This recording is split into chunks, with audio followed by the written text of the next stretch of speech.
And now, the hottest act soon to appear at the Jefferson Elementary Parent-Child Talent Show. You've seen him lose his teeth. You've seen him wet his bed. Now here he is with his son, Jack. The Hamilton Boys. All right. This here is a song about a boy and his dad. Written by a boy and his dad. It's a story about a boy and... Dad, well, I'm still a boy.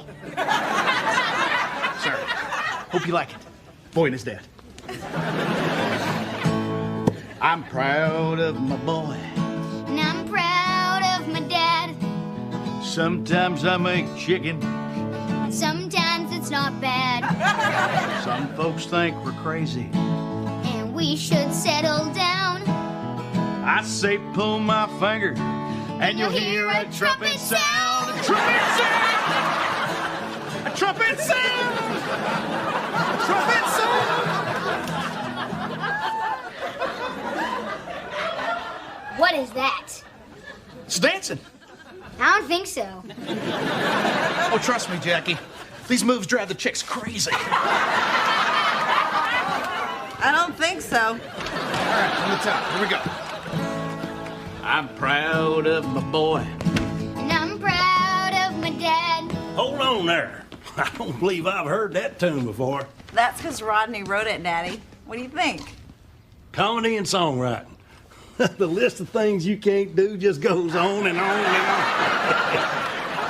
on. Gosh, Carl, that's awful nice of you to laugh at your own jokes. That way the rest of us don't have to. Jack, I brought you something that's going to ease the burden of having to carry your daddy on stage at that talent show. My lucky hat. What's so lucky about an old cowboy hat? Only that I was wearing it on the night that I recorded my big smash hit single, Forever Ain't Forever One. Grandpa, you had a hit song? I sure did. It was on the charts from November 13th, 1971, all the way up to November 20th, 1971. Isn't that just 1 week? A week that changed music forever. Try her on, Jack.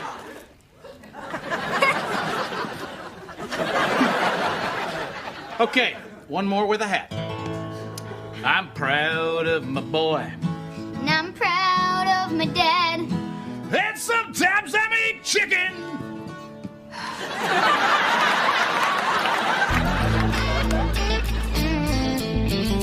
Oh, Trina, look at the girl on the cover of this course catalog. Doesn't she just look so collegey? Do you mean collegiate? See? That's why I'm going back to school, so I can speak more collegiately. So what other classes are you taking besides English? Well, I was going to take geography, but I can't find a building on this stupid map. Charlie, you promised that this time when you went back to college you'd take it more seriously. I will. And I want to thank you again for loaning me the tuition money. No, it's not a loan. It is a gift from me to my big sister who I love. It's just our way of saying we're doing a little bit better than you. If you loved me before, you are going to love me even more now. Honey, for the last time, you don't get credit for replacing the toilet paper roll. It's just something you do. Actually, I just booked a gig at a comedy club in Phoenix. It pays me $500 for one night. Get out of here! Ow! Not only that, the club owner owns clubs all over the country. This could be great for us. Don't you hit me. When is it? This weekend. I figure I'll leave out early Friday and I'll come back late Saturday night. Wait, this weekend? Yeah. What about Jack's show? It's this Saturday night. Oh, God, I forgot. You're going to miss the talent show? Well, hold on. Maybe there's a way I can do both. No, you'd have to drive from Tulsa to Phoenix, turn around and drive straight back. You'd be up for 2 days straight. That's crazy. Jack's gonna hate me. No, he won't hate you. He might. He'll get over it. Or not. He loves you. For now. Bye. See ya. Forget it. I'm not doing it. Me and Jack worked too hard on that song for me to back out now. No, you have worked too hard. And we have made too many sacrifices as a family so you can take opportunities like this when they come up. Jack will understand. You're right. How you gonna break it to him?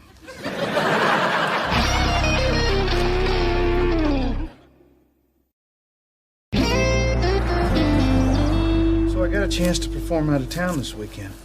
So you gotta miss the talent show? Buddy, it kills me to have to do this, but me and your mom talked about it and we decided it's the right thing to do for the family. One of these days when you're a dad, you realize that you have to make hard choices, and this is just one of them. I'm really sorry. This is so awesome. Thanks, Dad. Thanks for what? I never wanted to do the talent show anyway.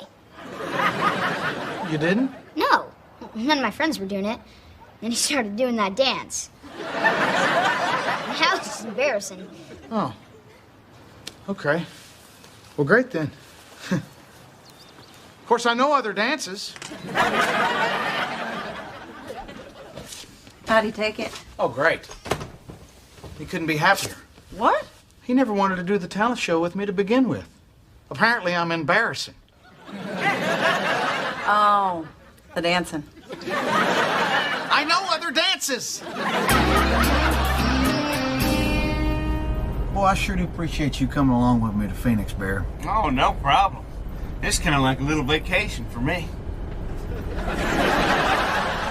I guess driving around in my truck with me is kind of a nice break from driving around in my truck with me.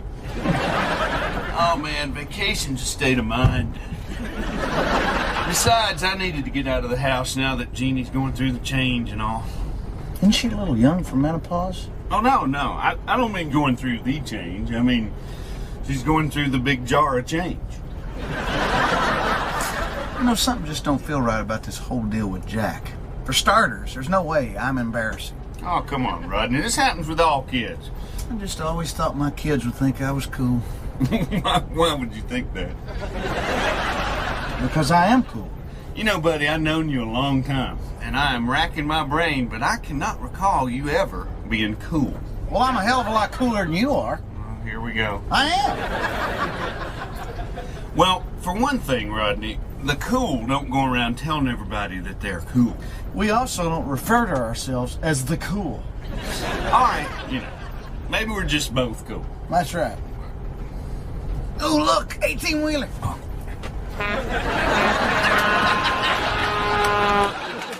Hey. Hi. What is with the clothes? Oh, I went to register for classes, and there were all these kids. They were so young. Yeah, kids can be like that. So I went out, I bought some younger clothes. Clothes are not going to help you in school, Charlie. Trina, you are so crunk. Crunk? What does that mean? Oh, that's just some slang us college kids are using. Or should I say we college kids? No, seriously, which one should I say? I think it's we. And I hope that you did not use the money we gave you for registration to buy those new clothes. I would never do that. Daddy bought my back-to-school clothes. Charlie, what classes did you register for? Register. Crunk. Hey, honey, how are you? I'm good. Jack hates Dad. Oh, that's good. What?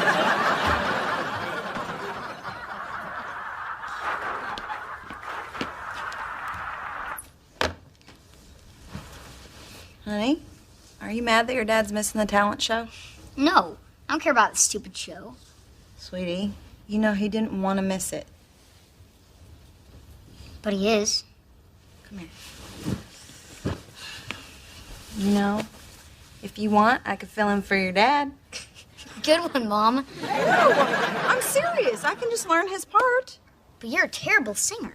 I'm not. Wait, listen to this. I'm proud of my boy.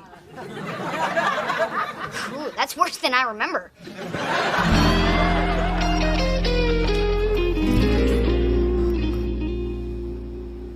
Rodney, What? are you awake? You know I'm awake. You can see me in the mirror on the ceiling.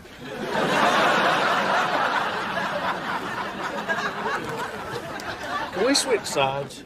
Why? This is Jeannie's side. I don't know who I am over here. Well, fine. Just get up and walk around and I'll slide over. You get up. You're the one that forgot to call and ask for 2 beds. You're the one who wants to switch sides. Why don't I just slide under and you slide over? Why don't we just cut to the chase and make out?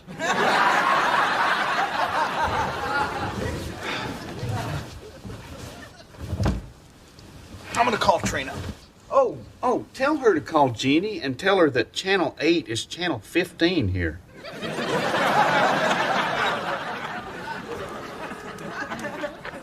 Hello? Hey, honey. Did I wake you up? No, I was waiting for you to call. How's the show? Oh, went great. Me and the club owner are already talking about doing more dates. You are the man. How's everything? How's the boys? Fine. So is Jack okay? Yeah, it's fine. So nothing to report? Nope, everything's fine. Huh. Okay. Well, I love you. Love you too. Good night. Good night. So, how's everything at home? Fine. She says everything's fine. That's good. No, it ain't. I thought you said everything was fine. Barry, things are pretty good at my house, but there's never been a time when everything is fine. Mm-hmm. Get up. We're going. Oh, come on. I just grazed your leg. It was an accident. Nope, we're getting in the truck and we're going home. Jack needs me. If we stay till 6 o'clock, we get a newspaper and a sweet roll. She lied to me to protect me. Just like Jack lied to me earlier to protect me. They're all liars, Barry. Great. That fellow at the front desk gave us a weird look when we checked in. What's he gonna think when we check out 2 hours later?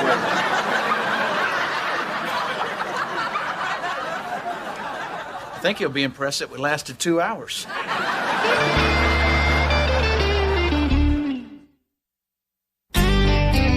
Honey, you should have just told me that Jack was upset. Just tell him that I'm going to be there and bring my guitar to the school. And don't worry about me. Barry's keeping me awake. All right, I love you. Barry? Barry! Oh, Jeannie, no! Wake up! You're having that dream again. Oh, okay, I'm up. Hand me that cup out of the floorboard. I gotta go. Oh, no. Barry, we don't have time to stop. You want to hold the cup or the wheel? Experience tells me the wheel. You got it? Yeah, I got it. All right. We just passed Winslow and we're doing 80 miles an hour. How much longer we got? Well, I'm figuring about 19 hours. 19? It only took us 16 to get here. Well, we're facing some headwinds, and there's a water slide outside of Tucumcari that my guidebook says is a can't miss. You are not on vacation. Yeah, that's becoming real clear. I'm never making this mistake again. What, you need a bigger cup? I'm talking about choosing work over my kids. You can't avoid that. We all go through that. You do what you have to do to put a roof over your head and feed your family. Yeah, I guess you're right, but the only thing that's going to make me feel better is if I make it to Jack's show on time. Okay, you got it? Yeah. Here. Dump it out! That's just not going to happen. Where's Dad? The show's about to start. Sweetie, I talked to him about an hour ago. He's been driving all day and he's making a really good time. He will definitely be here. You go backstage and you get ready, okay?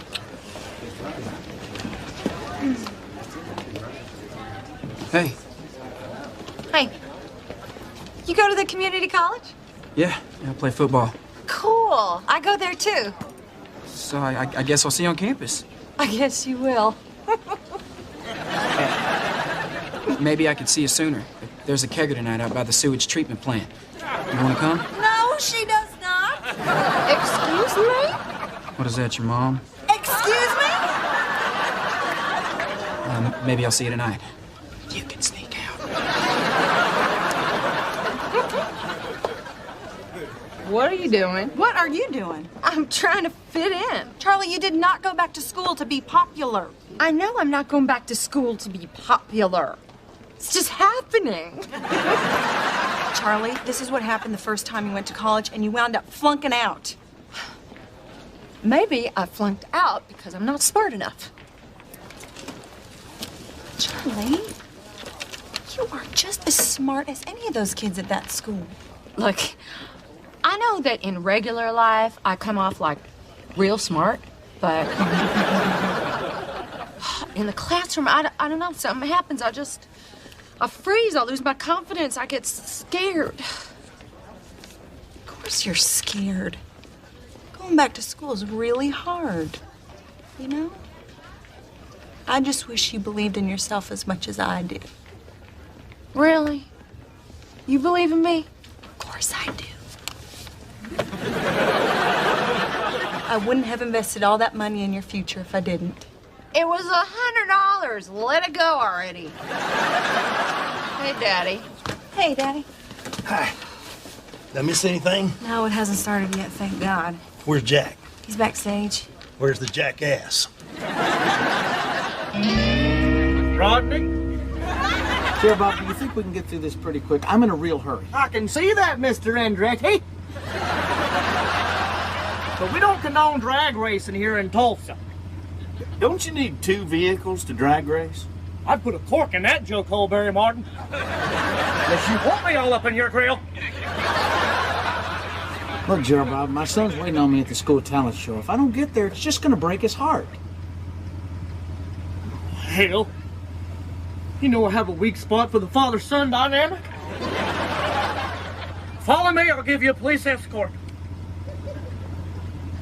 Well, I'm still giving you a speeding ticket when I get there.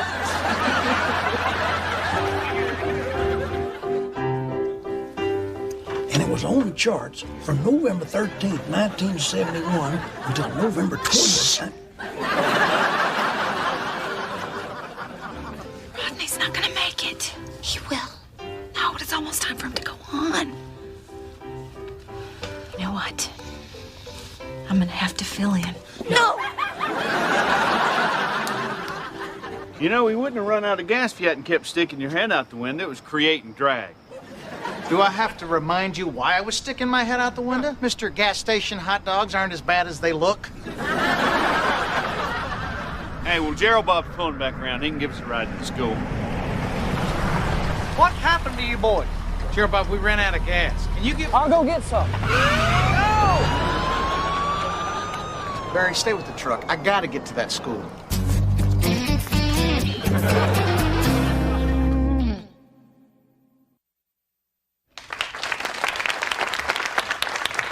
That was Timmy and Muriel Chang with their violin duet, Shenandoah. And our next performers are Jack Hamilton and his father, Rodney.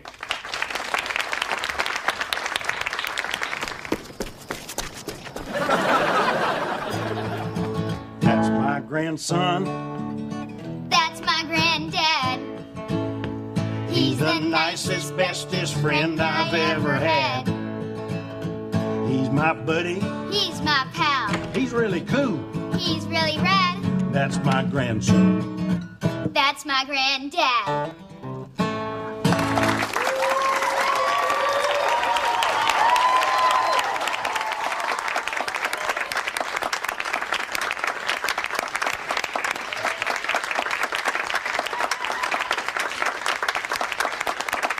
That's my boy. The one in the ugly hat.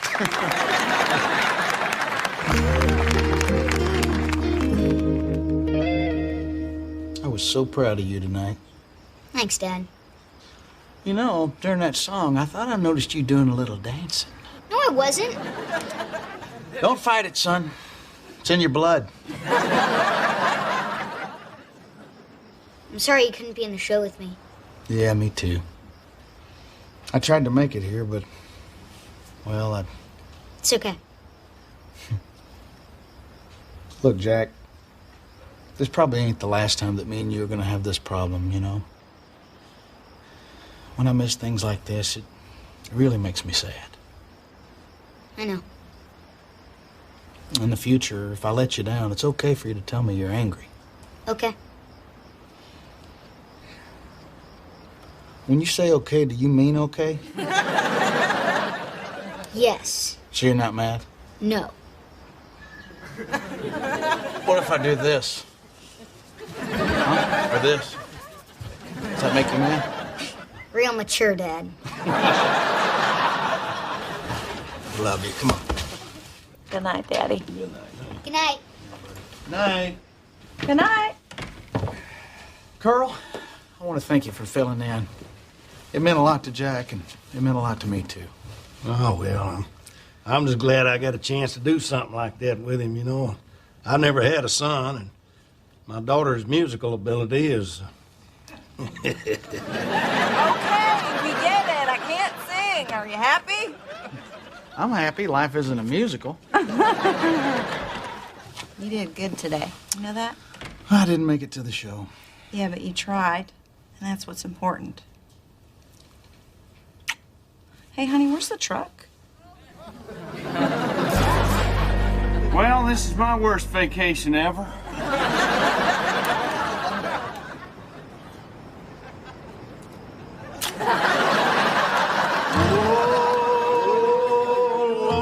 It's hard to be humble when you're perfect in every way.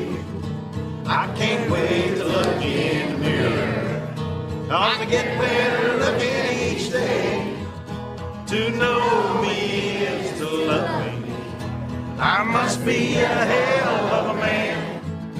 Oh Lord, it's hard to be humble, but I'm doing the best that I can.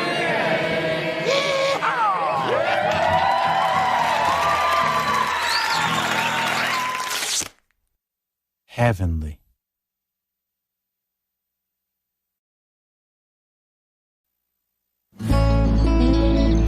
Barry, I work with you almost every day doing construction. Most weekends we're hanging out. Why does my paycheck come in the mail? Hey, Jeannie does all the bookkeeping. It's her system, and I don't mess with it. My check comes in the mail, too.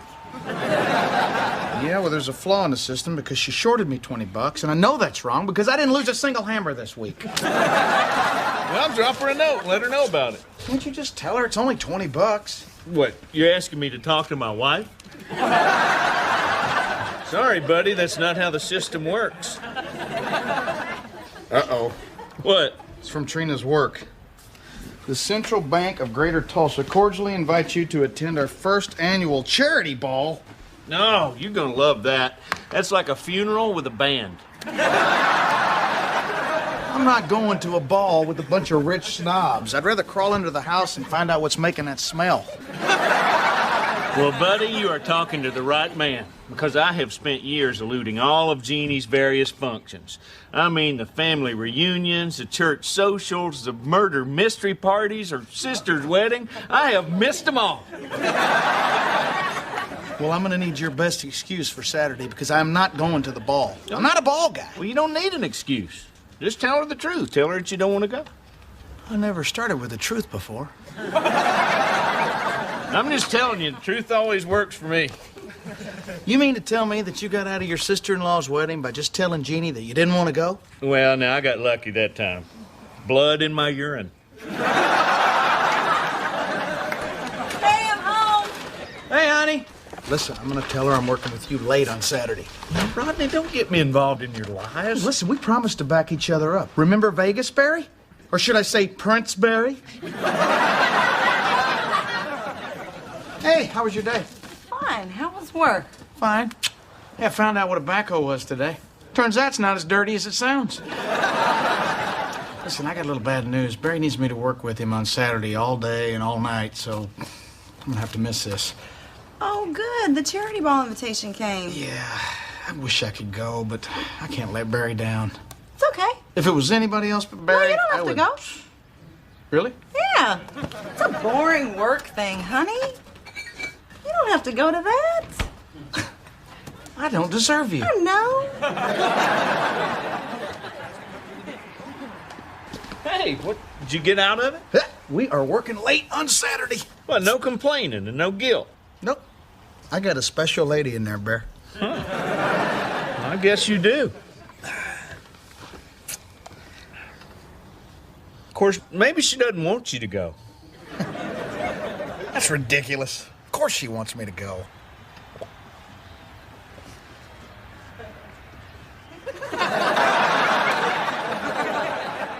Excuse me. How come you don't want me to go? What? How come you don't want me to go to that ball? I thought you had to work. That's a lie and you knew it. So What, now you want to go? Well, hell no, I don't want to go, but I want you to want me to go. All right, look, I didn't want to say anything because I didn't want to jinx it, but I'm up for a promotion to head teller. Trina, that's great. Barry, she's up for a promotion. All right. Why didn't you just tell me before? No. It's not a done deal yet, and there's some very stiff competition between me and Irene. Well, who's Irene? This annoying bank teller I work with. She gets in early, she stays late, she never calls in sick. Well, she sounds awful. Trina, you could run circles around Irene. Plus, we could use the money. No, it's not a big boost in pay. For me, it is about recognition. It would be nice, after 8 years of loyal service, to finally get a pat on the back. Wait a minute. If you're up for promotion, how come you don't want me going to the ball with you? Well, it's complicated, Rodney. Trina, I could help you shine. I'll take a shower, I'll splash on some booty juice, we'll get down there. All right, look, this is my last chance to make a good impression on my boss before he makes his decision, and he hates you. Well, I'm not nuts about Gordon either. But he has a reason not to like you. Remember the bank picnic? Donkey softball? Get out of the way, Gordon!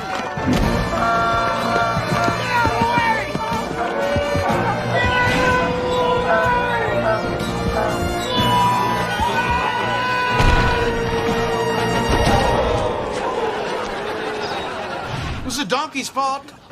He was the one trying to stretch a triple into a home run. Well, I'm not going to stand here and listen to you badmouth an innocent donkey.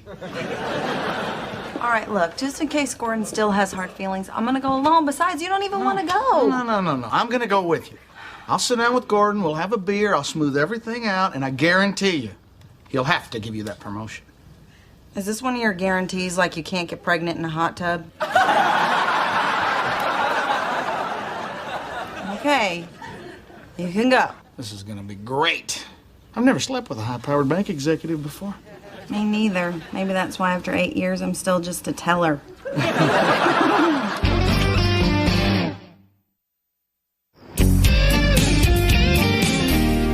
Trina, let's go. We're running late. Dad, you look funny. So do you, but we kept you. And you have a cane. Why do you have a cane? Because without a cane, I wouldn't be able to do this.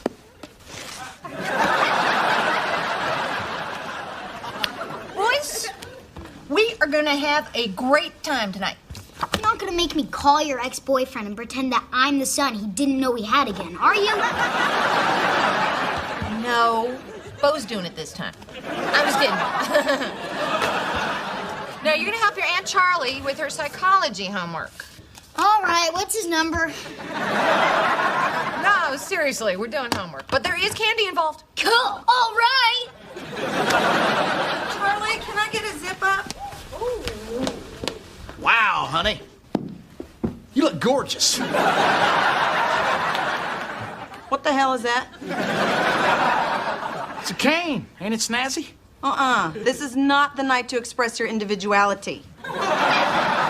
Trina, this isn't just a cane. It's a multifunctional party tool. Observe. Pardon me, my good man. Would you be so kind as to direct me to the crapper? Cane stays home. Okay.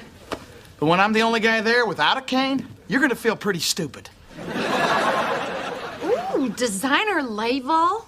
What, charge it where it returning? Nope. I got this at a thrift store for $30. Isn't it great? It is stunning. What's that? What's what? That little stain on your left shoulder. No! You didn't notice that at the store? No, I was so happy it flattened my stomach, I didn't even look at the shoulder. I can't wear a stained dress. Well, then go put something else on. I don't have anything else. You don't have another dress to wear. Oh, I'm sorry. What was I thinking? I'll just wear what I wore to the governor's inauguration. It's in my gown closet. Just calm down, Trina. I'm very experienced with stained dresses. And no, that's not what I meant. All right, let's see what we can do about this. Just... See? There, you can barely even see that. I am not walking around the ball looking like a freak with my head half cocked. All right, that's it. We're not going. You're gonna let a little stain screw up your chance for promotion? Well, I'm not letting that happen.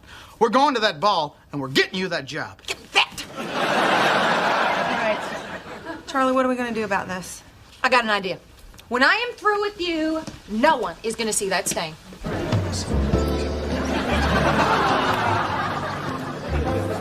Ladies and gentlemen, please welcome Trina and Rodney Hamilton.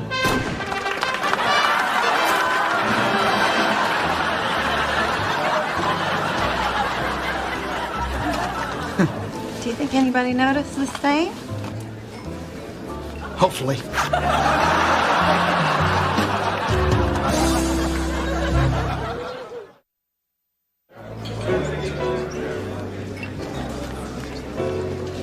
Where's Gordon?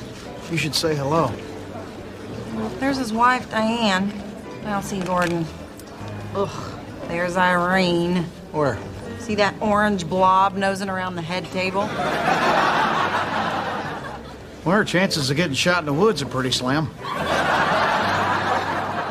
She's rearranging the place cards. She's trying to sit next to Gordon. That is so tacky. Crab puff? I'll try one. Hey!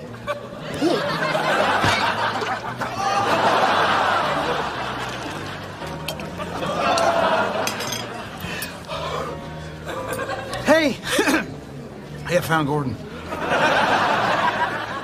Rodney, I think there are some cold appetizers on the buffet table. Oh, I think we're done with appetizers for now, but thanks.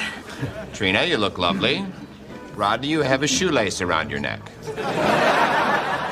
I got dressed in the dark. Trina, wonderful to see you. Thank you. Spitting food? What were you thinking? It was hot. What am I supposed to do? I don't know. Why don't you ask the 100 or so other people here who aren't spitting out their crab puffs? Listen, could you please just try and show a little class? That's what the cane was for.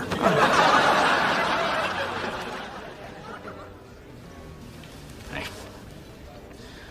Look, Gordon, I still feel terrible about that whole donkey softball fiasco. Already forgotten. It's water under the bridge. Good. And 16 pins in my knee. You must get strip searched every time you go through the airport.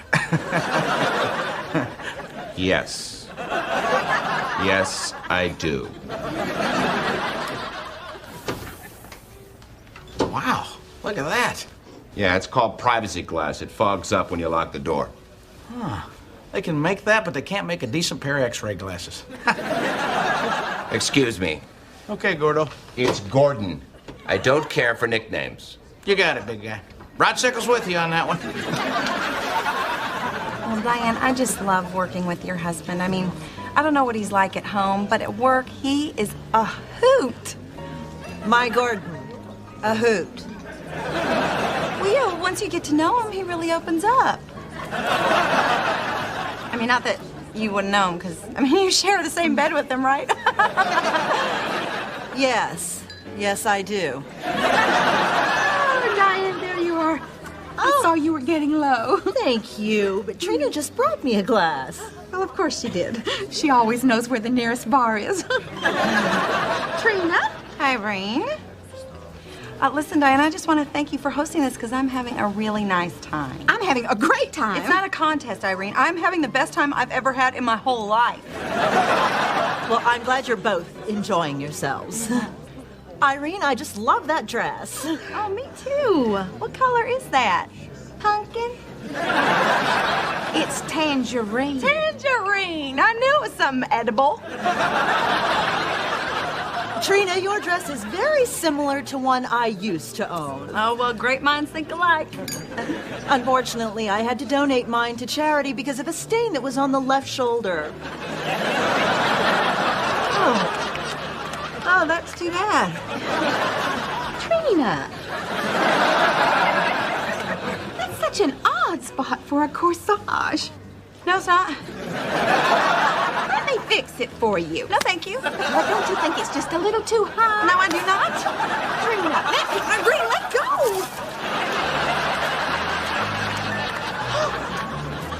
Oh, my God, I think I've been shot.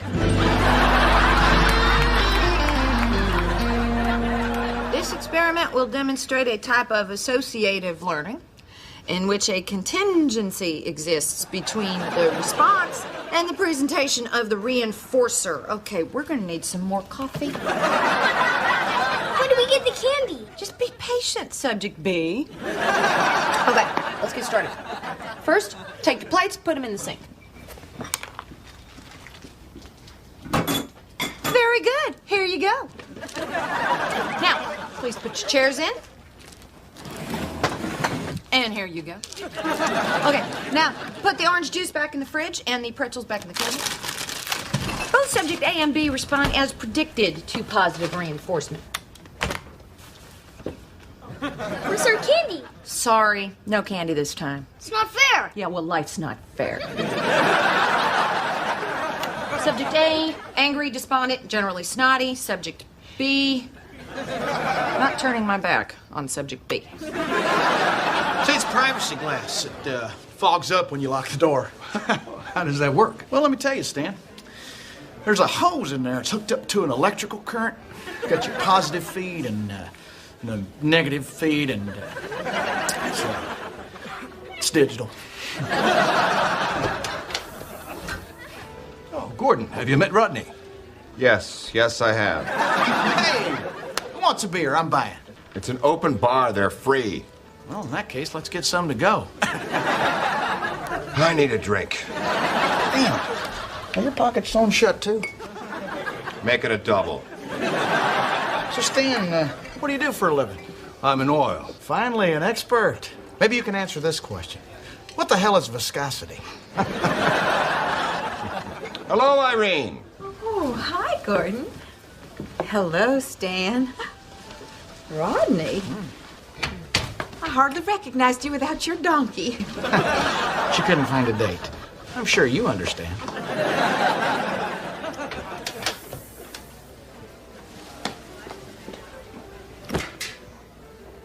Rodney, would you do me a favor? Tell Trina that I found her drawer a few dollars short on Friday, but not to worry. I found her error, and I corrected it. I'm sure there's a perfectly good explanation because the Trina I know is very thorough. I mean, when she gets going on something, there's no stopping her. She's all business. Oh, my goodness. She forgot to lock the door. Oh, now that's not very thorough.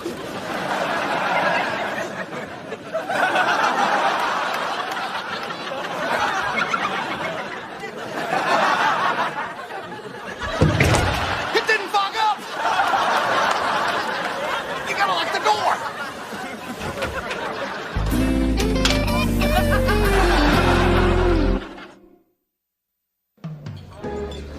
I just want to go home. We're not just gonna give up and let Irene win. They saw me pee, Rodney. Game over. No, maybe you should ease up on the liquids. There's still a few people in here who missed the first show. Look at her over there gabbing away at the head table. We were supposed to be at that table, not sitting over here with human resources. Hey, I heard that. Bite me, Keith. I have access to your personnel file. I have access to your checking account. Touche. I don't know why we're staying. She's gonna get the promotion and I'm gonna be a lowly teller for the rest of my life. Come on, Trina, that's just quitter talk. Where is the woman that I fell in love with? The one who's confident? The one who's fearless, motivated, relentless? You are a better, more qualified person than Irene, and you know it. When did you have a crab puff? It's hopeless.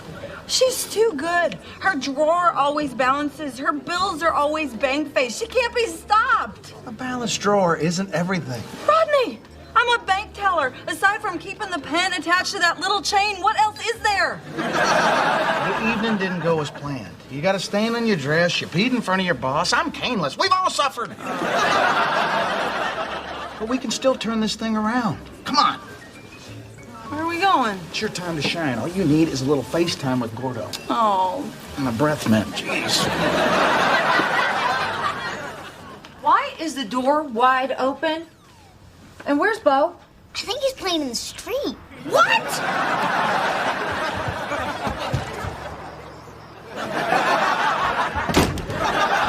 Oh, that is before we let you in, we're gonna need some positive reinforcement. That's very cute. Okay, I'll play your little game. You let me in, I'll give you each a piece of candy. Tell us where the candy is first. If I tell you where the candy is, you won't let me in. See, that's not fair. Life's not fair. You guys, let me in! I am still in charge here. I am no longer in charge here. There's Gordon dancing with Irene. Follow my lead. Where are we going? You're cutting in. May I cut in? No. May I cut in? Sure.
Oh, Jeannie got your letter concerning the discrepancy in your paycheck. Turns out you were right. We shorted you $20. Well, I'm glad we straightened that out, so where's my money? Oh, it should be here in a couple of days. I just mailed it on the way over here. Hey. Hey. So any news? Yep. You're looking at the new head teller. You got it? All right. Congratulations. Honey, I'm so proud of you. Thanks. You don't seem too excited. No, I am. I wasn't the only one that got a promotion today. Guess who the new operations manager is? Irene? That's right, the great pumpkin herself. Well, what does the operations manager do? Rides the head teller's ass. I'm sorry, honey. No, it's okay. She may have won the battle, but the war is far from over. What do you got in mind? Well, it's only 6 months to the next bank picnic, and she loves softball. I'm gonna need a bigger donkey. Heavenly.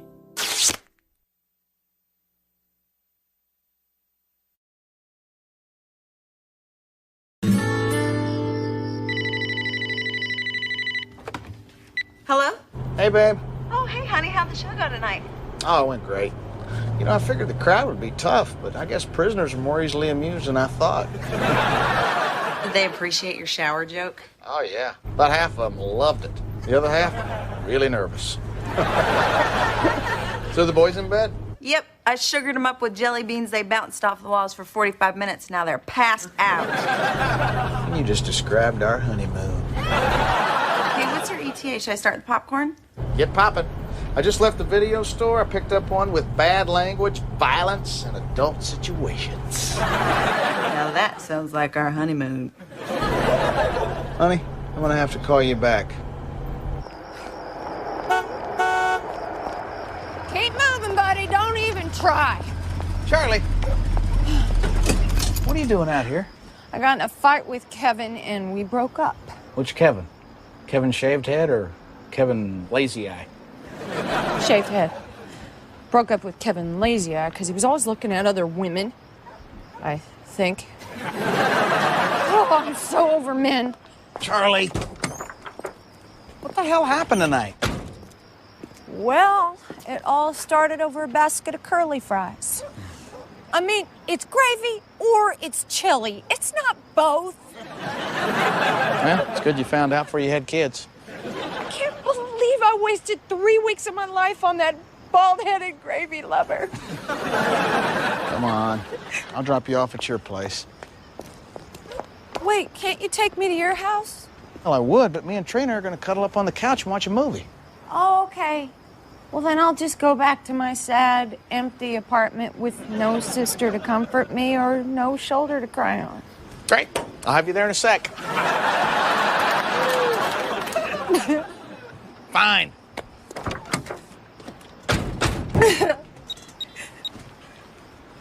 Hey, honey. Yeah, I just picked up your sister and we're coming home. I already saw this movie. The cop's the killer. After we stop back by the video store. Hey. Hey. What you got there?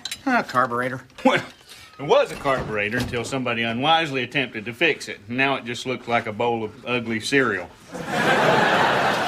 Rodney, I told you to take the truck to a mechanic. I don't need a mechanic. A man should be able to fix his own truck. Or at least have a friend that'll stand beside him and let him know when he's doing something stupid.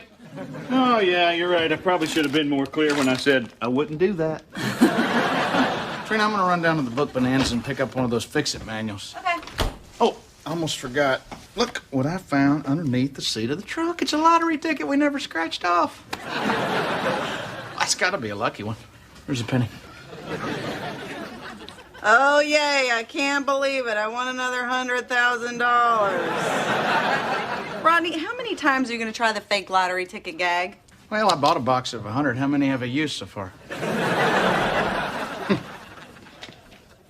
Lottery ticket? You are a sad little man. What the heck is that smell? What's she doing now? Burning sage. Why?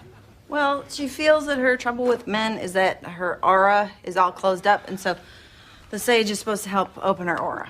You know, I'm not comfortable with your sister walking around our house with her aura wide open. She just had a bad breakup. Could you be a little more sympathetic? Come on, Trina. She usually only takes over our living room for 2 or 3 days. She's had her butt planted on that sofa for almost a week. When is she leaving? You know, I'm sitting right here. Hey, the mouth works. Let's give the legs a try. Rodney, she is my sister, and she can stay as long as she wants. Yeah? Well, I didn't marry your sister. I married you, and I'd like our house back.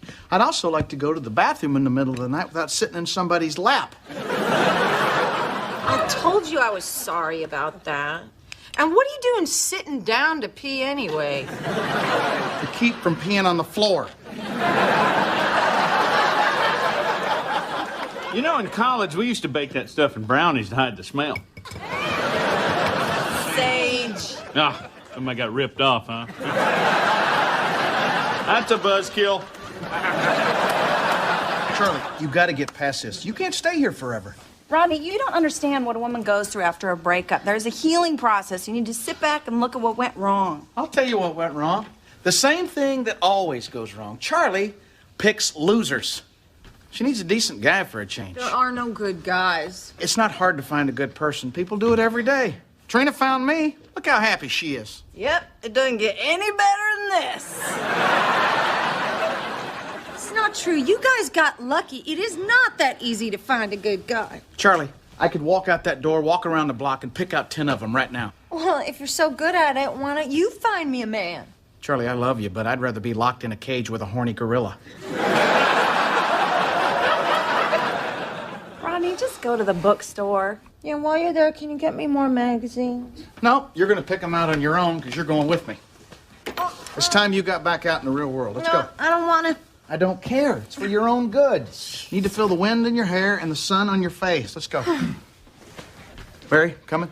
Well, let's see. I can either go to the bookstore with the spooky couch lady, or I can stay here and watch Trina fold your underwear. I never thought I'd say this, but I think I'll go home and spend some time with my wife.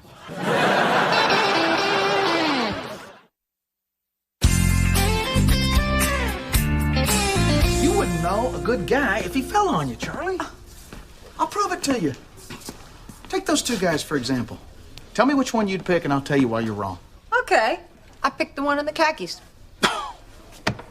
Charlie. There you go again. Typical woman, focusing on all the wrong things. Ooh, he's dreamy. Ooh, he's got such thick, lustrous hair. Ooh, he'd look good in a tuxedo. Have you ever even met a woman? Charlie, you're looking, but you're not seeing. Listen to me. Other guy. Jeans, work boots. Tells me he's not afraid to get his hands dirty. He's also holding a book on how to build a redwood deck, which tells me he owns his own house. He's also planning a future. That is a man's man. Now go get him.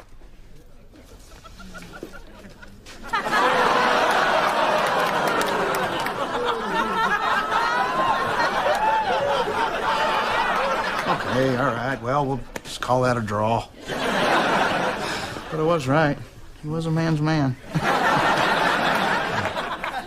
What about that guy over there? Him? He's 19. He's reading a comic book, and I dated him. This is so stupid. You're worse at this than I am. I'm gonna get a cup of coffee. Charlie, don't give up. Charlie.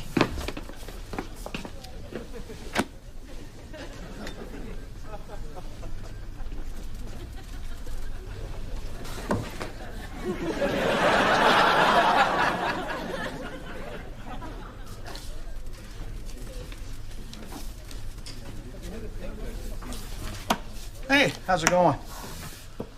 Good. Thanks. Looking at golf books, are you? Yep, that's what I'm doing. Hey, speed golf. How's that work? Oh, it's great. You play with 2 clubs, you sprint from hole to hole, keeping track of your strokes and your time. Wow. I played speed miniature golf once. I was on a date with an ugly girl. I'm Rodney. Bill, you a golfer, Rodney? Oh, yeah. Where do you usually play? All public courses, mostly. Yeah, me too. Yeah. Hey, have you ever played that course off 169? What the hell's the name of that thing? I think your wife's trying to get your attention. Oh, no, she's not my wife. It's Vista something. I want to say Grande, but I know that's not right. Bill, this is my sister-in-law, Charlie. She's single, looking for a guy. Well, so much for playing hard to get.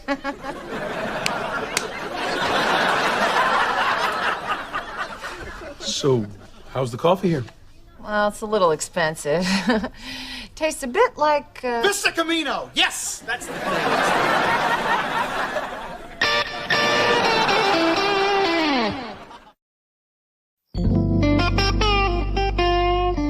Hey, boys! You help me pack up your Aunt Charlie's stuff. There's something in it for you. What do we get? Lottery tickets. Oh, come on. You could be millionaires. Scratch and see. Dad, this trick is so lame. I want to see a rabbit trick. He's not a magician, he's a comedian. Makes people laugh. That wasn't funny. I know. Can't believe I changed your diapers and this is what I get. I can't believe your mom changed your diapers and this is what I get. Honey, finally got my old living room back. My old couch butt groove's gonna have to be remolded, but that's a small price to pay to have Charlie happy and gone. Man, is her ass tiny. Well, don't get too comfortable. She'll be back. No, she won't. Because tonight she has a date with a perfect guy who happens to be nice and not just out for a piece of aura. Rodney, what makes you think that this bill is so perfect? Trina, us perfect guys recognize our own kind. You know, the problem with your sister is that she consistently chooses jackasses. Bill is a non-jackass. Problem solved. No, the problem will never be solved because it doesn't matter if he's a loser or perfect. She'll ruin it anyway. It all goes back to Butch Porter in high school. He had long hair and he played guitar and he was a real heartbreaker. You know the kind of guy. Yeah, I was that kind of guy. Rodney, I saw your yearbook. Heartbreakers don't wear headgear. That was a football injury, Trina. That was for football. Anyway, Butch broke her heart. She's never gotten over it, so now she wrecks relationships before they can wreck her. She is a runaway train, and all you can do is stay out of the way, show up at the crash site, and pick up the pieces. That's ridiculous. And just so you know, we won the championship that year because I blocked a field goal with my face. Hey. Oh, good. TV's free. What do you think you're doing? Don't you have a date with Bill? Don't you have, like, a face to put on, a bra to stuff? Look, I can't go out with that guy. I'm getting kind of a vibe. A vibe? Yeah, he called me to make plans tonight. He said he was looking forward to it. What's wrong with that? I don't like people who look forward. See, Rodney, she's not ready. She needs more time to... No more wallowing. It's Bill time. Get your bone butt up, get to Trina's closet, find something sexy that's gonna make Bill go ha-cha-cha-cha. All right, I'll go.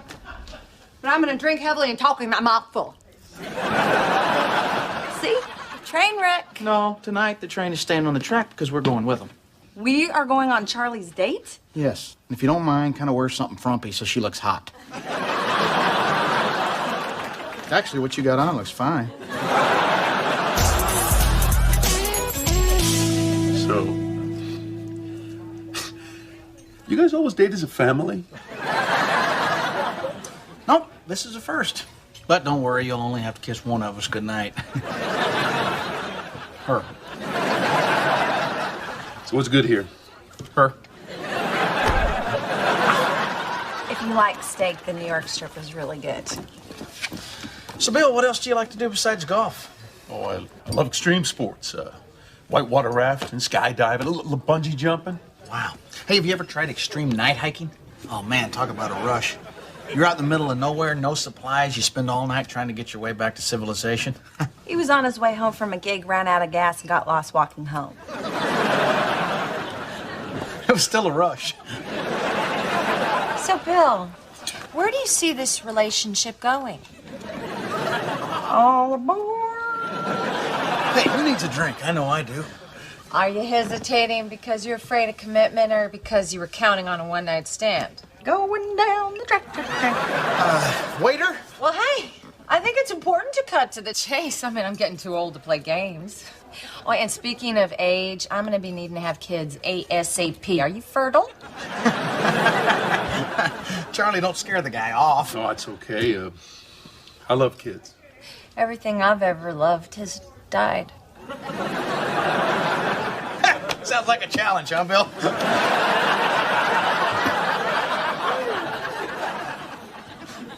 You guys are fun. I gotta go to the bathroom. Trina? What? You have to go to the bathroom, too.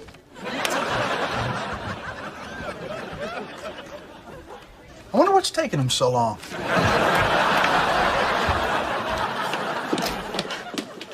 This is not working out. I really want to go home. Okay, I'll take you home. What the hell's going on in here? We are leaving. No, we're not. No one's going anywhere. What about me? I said no one!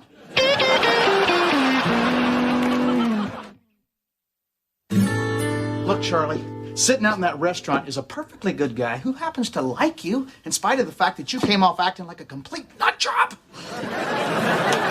Rodney, she doesn't need a lecture right now, okay? What she needs is to go home with me. I am talking to your sister. Look, Charlie, you can chase Bill away like all the others, or you can take a chance on a good guy. Not everybody out there is Butch Porter. Who's that? Butch Porter. Remember you guys were gonna run off, quit school, get married in Las Vegas? Right, like that narrows it down. The question is, are you finally going to take a chance on trying to make a relationship work? Or are you going to be sitting on my couch when you're 90 complaining about Kevin with cataracts, Kevin with liver spots? Don't you want what Trina and I have? Butch Porter broke your heart, and that's the way we're gonna remember it. Come on, let's get in our sweats, go home, have some cookies, and give each other mani-pedis. You know what? I'm starting to think you're part of the problem. Excuse me? How's she ever going to move forward if you keep coddling her? You got to stop taking care of her and let her take care of herself. She is my sister. I will never stop taking care of her. You know what I think? I think you don't want her to find someone. What? Of course I do. I want her to be happy. Then why didn't you try to stop her when she was out there trying to sabotage the date? I'll tell you why. Because you like picking up the pieces. You know, if Charlie actually found someone, she wouldn't need you anymore and you'd be out of a job, like a nurse without a patient, or like a... Forget I said or. Where's Charlie?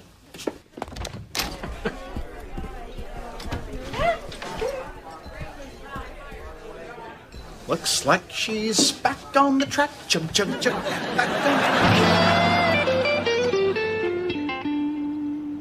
You stretching before golf? How limber do you have to be to sit in a golf cart and drink beer? Barry, we're playing speed golf. No cart, no beer. Now, wait a minute. If you lose the carton of beer, you're turning golf into a sport. Hi.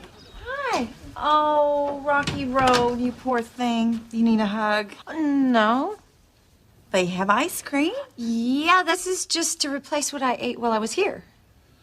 Well, I'll take some of that ice cream. I'm a little depressed about this sober golf. So, are things going okay with Bill? Oh, better than okay. They're going surprisingly great.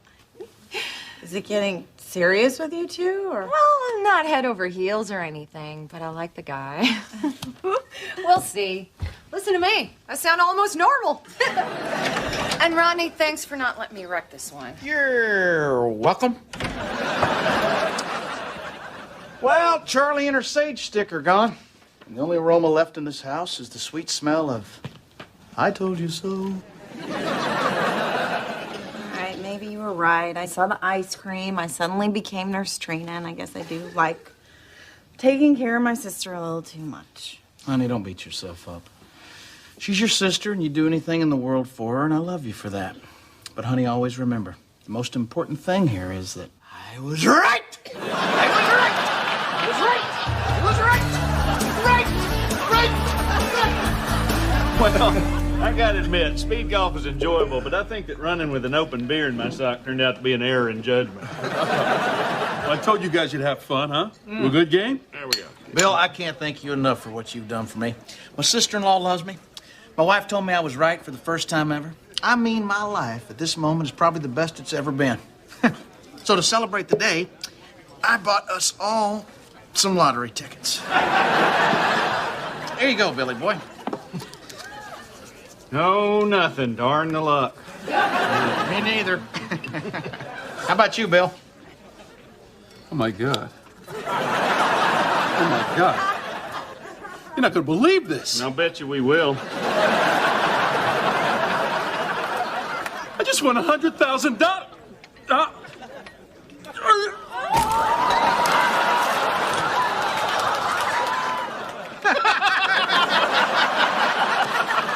Looks like we got ourselves a fellow prankster, Bear.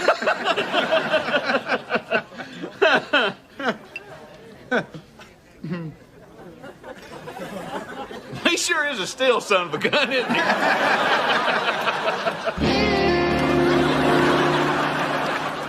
I don't believe this. You helped me find a guy I actually like, and you put him on life support.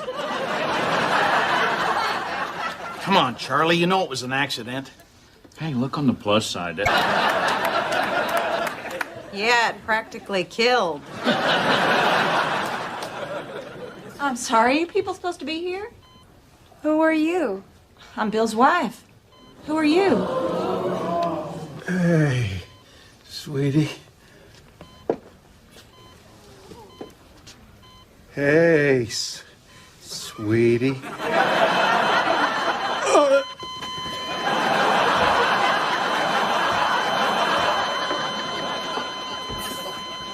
Nice meeting you.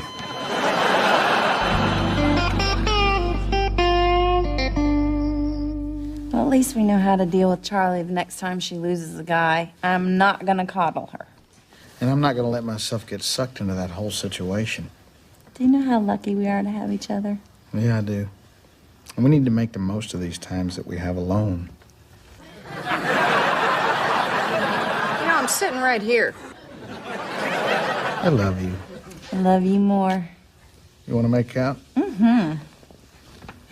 You know, that's not gonna bother me. It's not like I haven't been around that before. You know, like...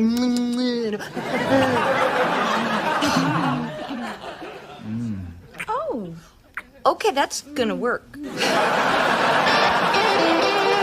Heavenly.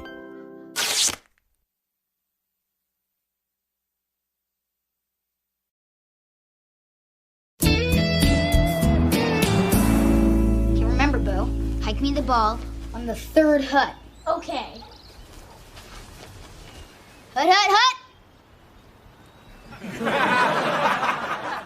Bo, why didn't you hike me the ball? What's hike mean? You guys, Charlie's gonna be over here any minute with her new boyfriend. You think you can help clean up? Sure. Hey, boys, run in there and flip those sofa cushions over to the company side. Rodney, I'm serious. She's really excited about this one. Of course she's excited. A new boyfriend's like a new puppy.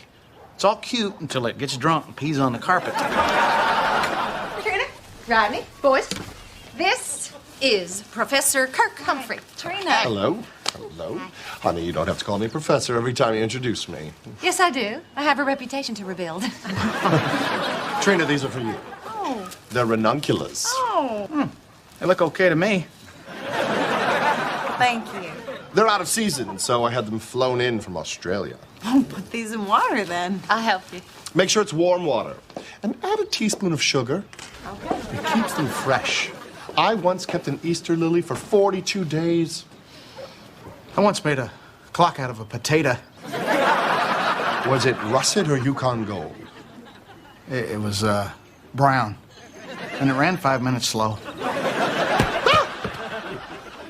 A little help?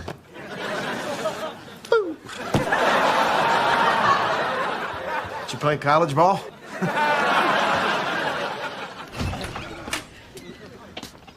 Oh, I love your kitchen. What color is that? Wait, don't tell me.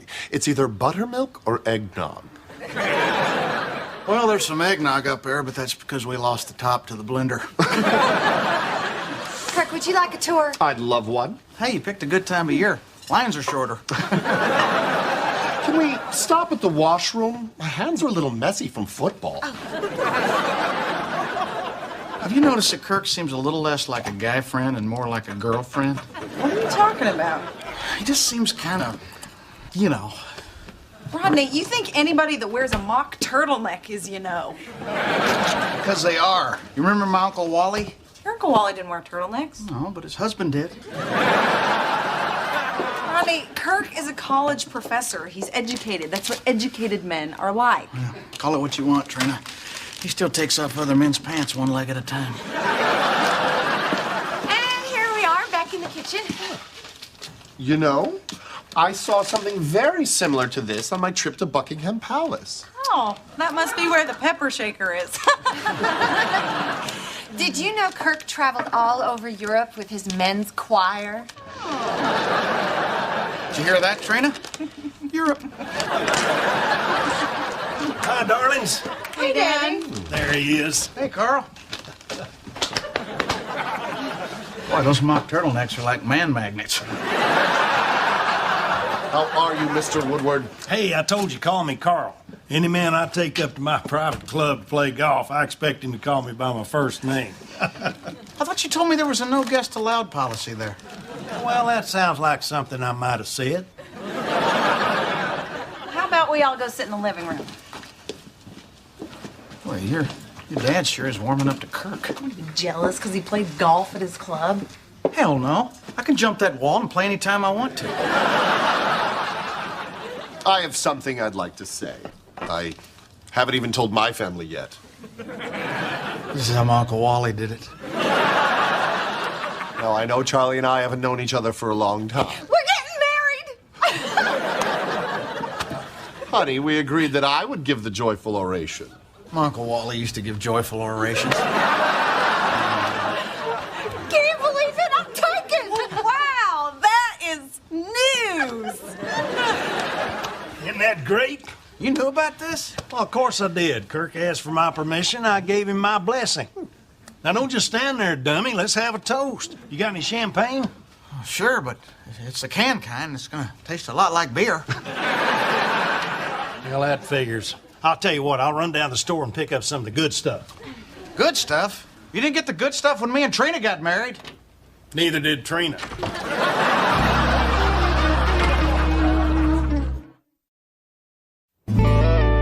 So, how did he do it?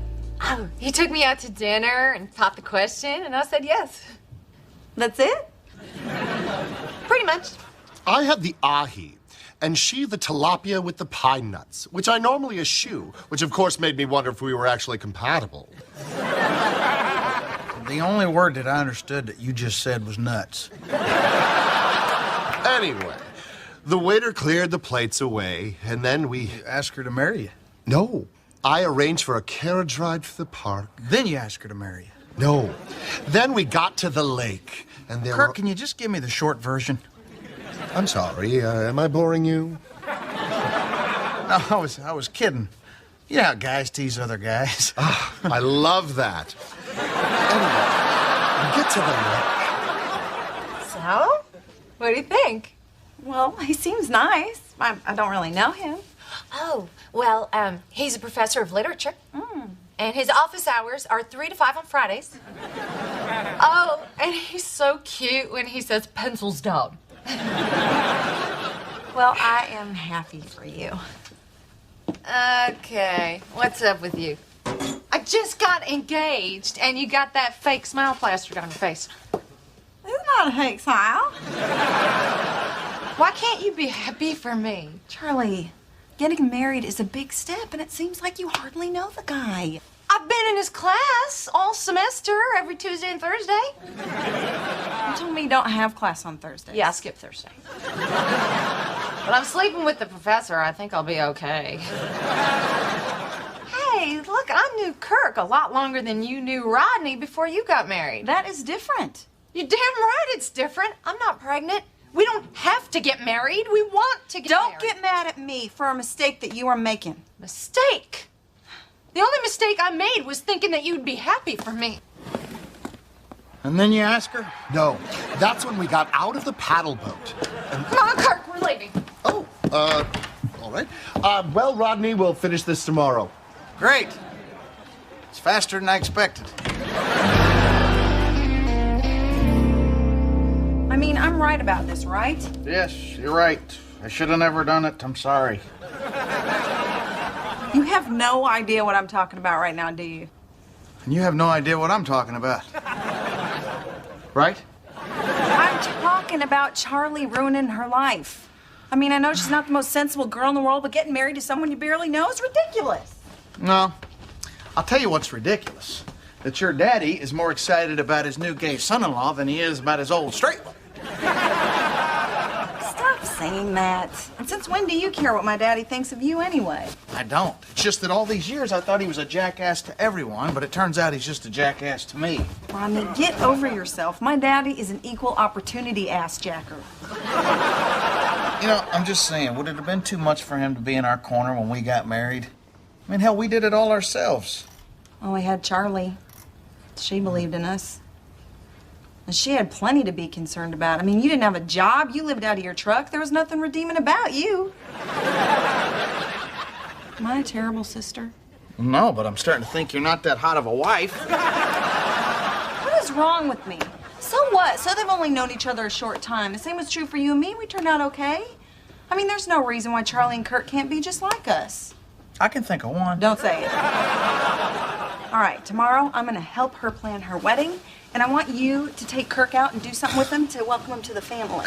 Trina, I don't mind the guy, but come on. Just do something with him. Take him golfing or fishing or throw a bachelor party. Bachelor party? Yeah. You know, whatever you guys do at those things. Cigars, booze, strippers. All right. But you owe me one. All right.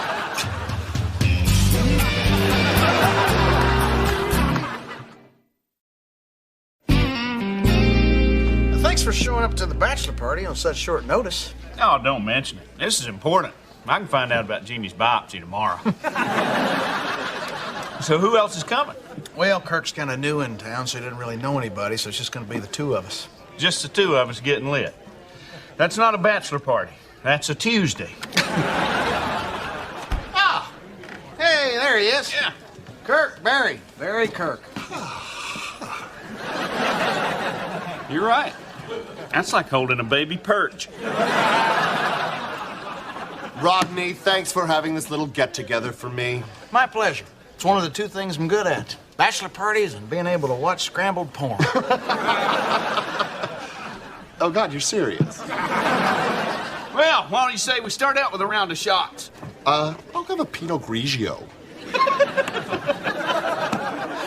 Oh, God, you're serious. Kirk, we're going to show you the best of Tulsa. Starting with a little slice of heaven they call Tassels. What's that? Tassels is a strip club, but don't worry, on your credit card statement it'll show up like a fancy drape shop.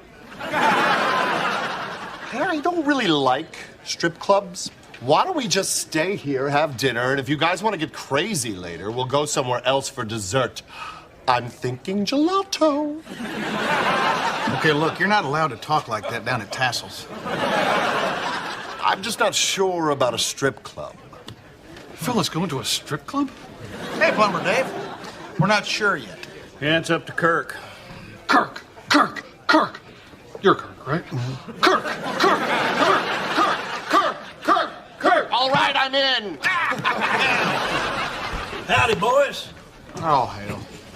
But you said you didn't invite anybody else. I didn't. Carl, not to make you feel unwanted, but who the hell invited you? Kurt did. He kept saying, the more men, the merrier. Well, yeah, that's right. The centerpieces should be low so that everybody can see each other. Yeah. Thanks for supporting me, by the way. I just want you to be happy. And I didn't want you getting back at me by putting me in some ugly bridesmaid's dress. I wouldn't do that. You don't have to wear the hat. All right, look, let's start over. You tell me all about Kirk. Oh, he's so different than anybody I've ever dated. He's so smart. And he makes me feel like I'm improving myself when I'm with him. Oh, how do you mean? Well, we read books together, and he tells me what they mean. You know, you two are more compatible than I thought. I am happy for you, and this is a real smile, okay? Hey, let's get to the fun stuff. Okay. Wow. That's a big binder. Uh-huh. You've been really putting a lot of thought into this. Oh, that's not mine, that's Kirk's. He's been planning his wedding ever since he was a little boy.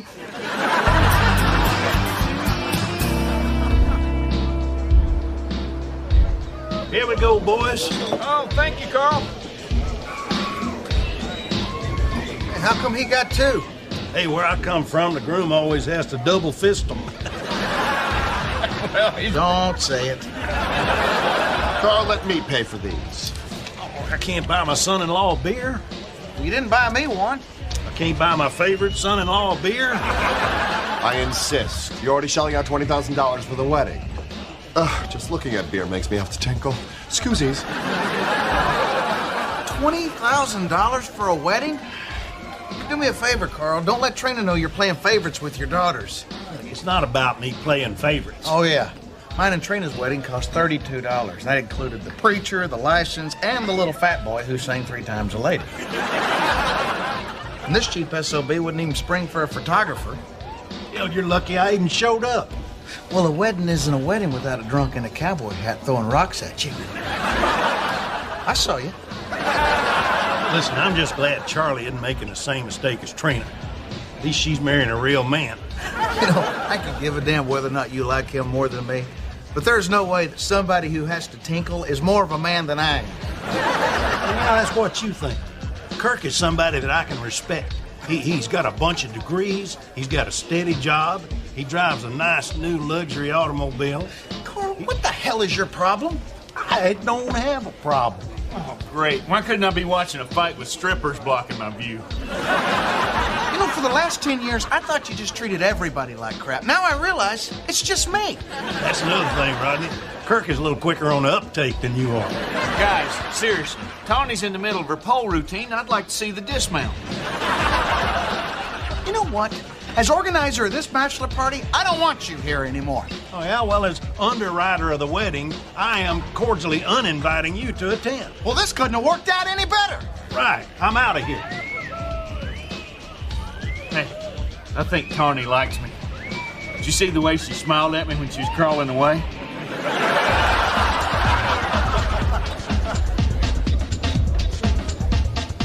Boy, Kirk sure is taking a long time in that bathroom. Think he might have took off? Well, he couldn't have got far because his clogs are right here. Want another beer? Not at $12 a pop, I don't. Don't worry about it. Carl left his tab open.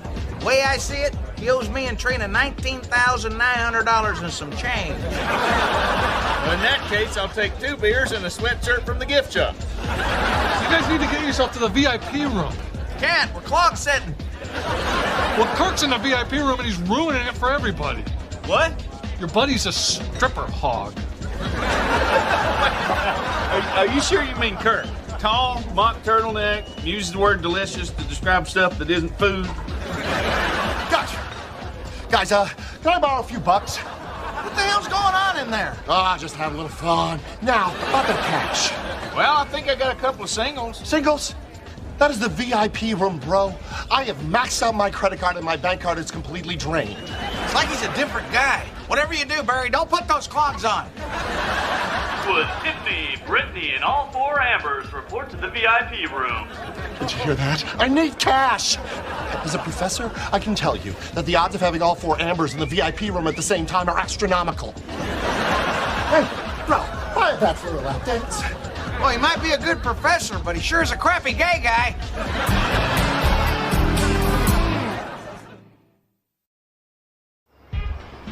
So you spent $2,800 in 90 minutes on strippers?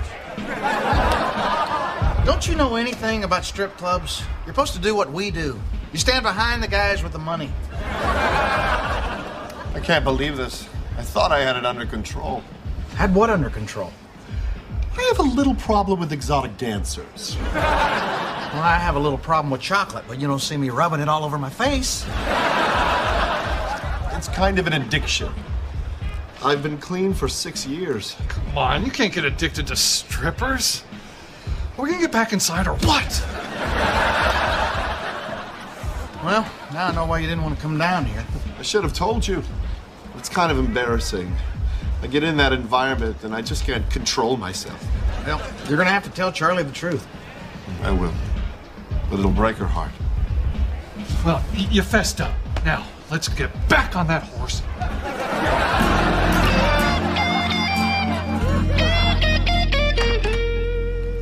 Hey, honey. Hey. What are you still doing up? Just checking to see if you brought a stripper home with you. Honey, if you wanted something to go, you should have just told me. Oh, and by the way, you were right. Kirk is definitely gay. Actually, Kirk is definitely not gay. What happened? Sorry, honey. What happens in Greater Tulsa stays in Greater Tulsa. Hey, Sweet Pea. Daddy, what are you doing here so late? I need to talk to Rodney for a second.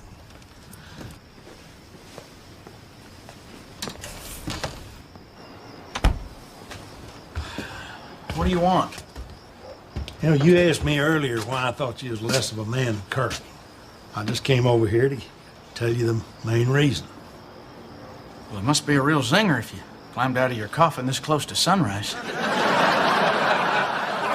You see, that's what I'm talking about right there. You don't treat me with respect. I respect you. No, you don't. You never have.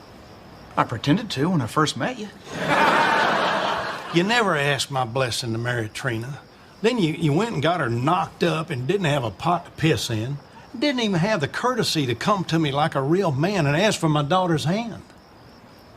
You've held that grudge for 10 years? Look, you might not like how the marriage started, but you got to give me some credit for where it ended up. You got boys, Rodney. You'll never understand. Trina was my baby girl. And you come out of nowhere and you just took her. Hell, you wanted to know, now you know. Well, I guess you're right. I wouldn't know how that feels, but...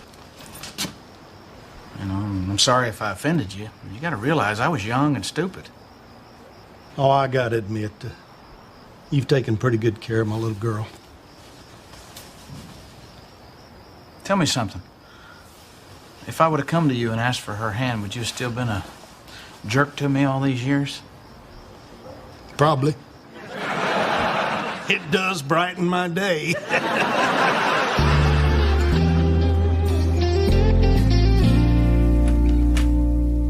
Hey, guys. Hey, honey, I'm so sorry. Rodney told me all about it. Yeah, it was a long night. Look, I know that it hurts right now, but it is not gonna hurt forever. And until then, we're gonna be here for you, right, Rodney? Yeah, I've had that too. It itches.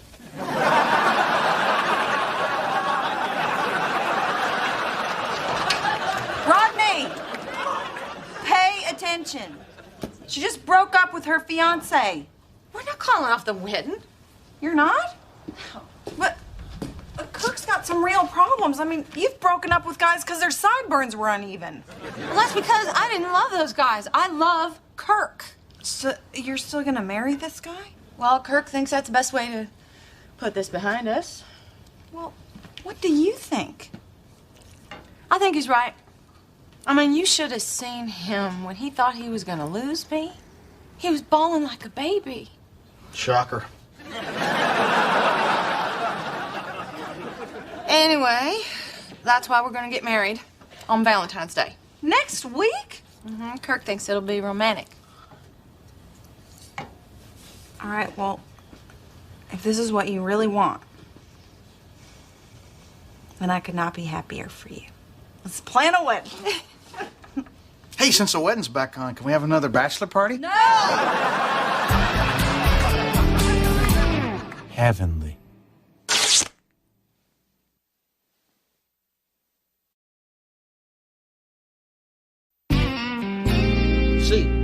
Senor Barry Martin at El 127 Maple Street. Muchas gracias to you as well. Okay. Hey, your Spanglish is really improving. Well, thank you. Why don't you come over here and give me a beso on my pescado? You want me to kiss your fish? Kids aren't home. What are you doing anyway? Just getting Barry a birthday gift that's guaranteed to torture him. He's gonna love it. I was hoping that you guys weren't going to do that Hell Week thing this year. Honey, don't be bad-mouthed at Hell Week. If God didn't want me and Barry to one-up each other with the worst gifts possible, then he wouldn't have put our birthdays exactly 1 week apart. It's his will. 6 days of competitive torture, and on the 7th day, we wrestle. The rules of Hell Week are very clear. It's got to be a gift. You got to accept it. Unless you eat a root beer dog food float, then you're exempt for a whole day. Hey, you Rodney? Yeah. I'm Donald, your birthday present.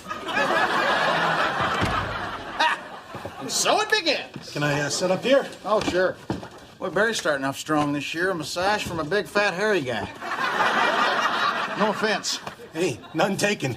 You're giving me the massage.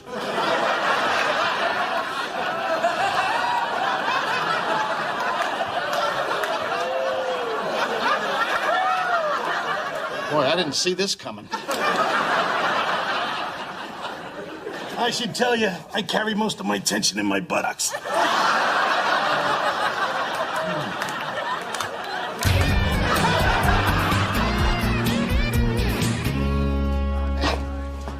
Hey! Well, how was your massage? Very fun. I like the twist of you having me massage the big, fat, hairy guy. You did what now? Nothing. Hey, guys, would you turn that boombox down? This kind of music makes me crazy. Guys, please.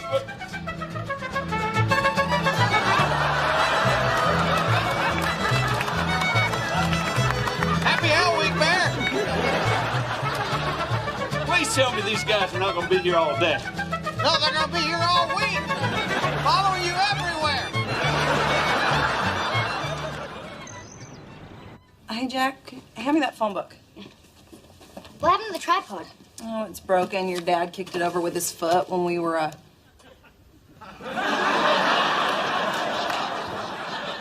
Your dad kicked it over with his foot? Hi. Hey. What's going on here? Well, Jack and Bill are making a birthday video for Rodney. Mom said we can't film our butts. This is gonna be better, okay? Watch. I'm gonna go first. Ready? Happy birthday, honey. Jack, you're moving the camera. What are you doing? It's fine, Mom. Keep going. Okay. This is just a little video that we made to show you how much we love you. How's that, Jack? Dad's gonna love it. I have an idea for my part of the video. I said no buts. Like I would ever do that. Jack, get a close-up of this. Why? Duh, arm butt.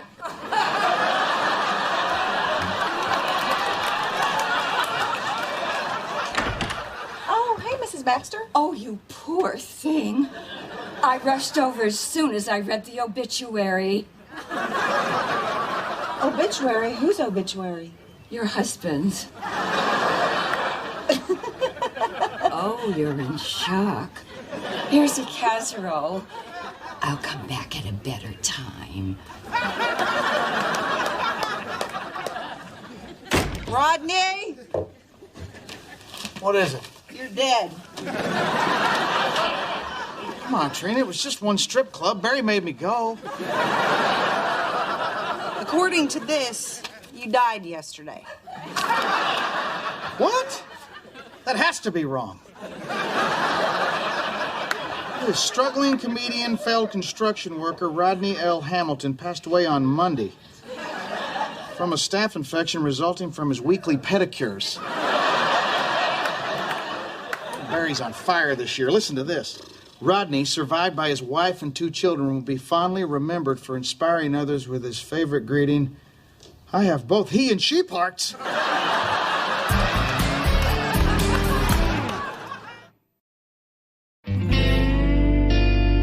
No, the obituary is wrong. He's not dead. Yeah, sorry to disappoint you, Daddy. Okay, bye-bye. Honey, look what the Johnson sent. I was loved. Well, thanks a lot, Rodney. Because of stupid Hell Week, I've been on the phone all morning explaining to everybody that you're not dead. New rule, no Hell Week jokes that inconvenience me. That's a good suggestion. I'm going to run that by the Rules Committee. No. I thought that the joke had to be in the form of a gift. A fake obituary, how is that a gift? Trina, look around. We didn't eat this good when I was alive.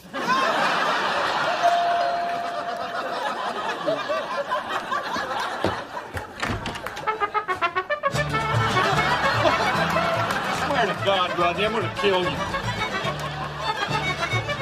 These guys are driving me crazy. What have I got to do to shake these guys? If you hate them so much, why'd you give them a ride over here? I didn't. They're in a lot better shape than they look. Lo siento. Well, you deserve to suffer, Barry. You went too far with that obituary. The widow Hamilton seems a little ticked off. I'm dead. She's not my problem anymore. You both suck! Barry, get those guys out of here! They'll be gone soon enough. Me and Rodney are gonna go down to the Goose. I can't wait that long. Take them in the backyard! While you're out there, your next gift's in my garage. Oh, good.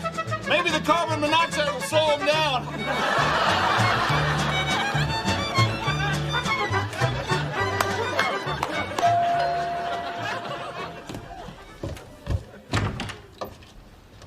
Rodney, What are you doing here? I was about to ask you the same thing. I thought you were dead. I thought you were too. Honey, who is it? I'm Dale. I'm Trina. You two know each other? Not really. He's my dad.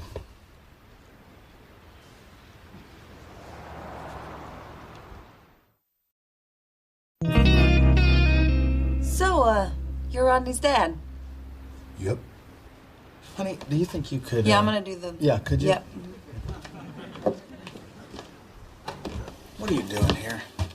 Well, I saw the obituary. Figured I'd pay my respects. Well, if that's why you came, looks like you wasted a trip. Hey, where are you going? I got stuff to do. Well, I thought we could talk. No, you didn't. You thought I was dead. So why don't you just get back in your truck and go back to where you've been all these years, and I'll get back to my life. I'll see you, Dale.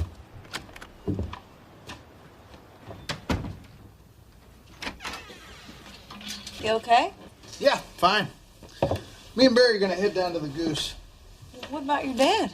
What about him? He's gone. Gone? Do you want to talk about it? Not right now.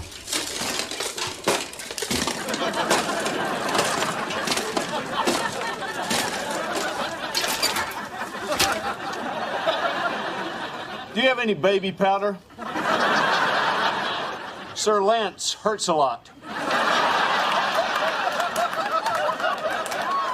Come on, buddy, let's go.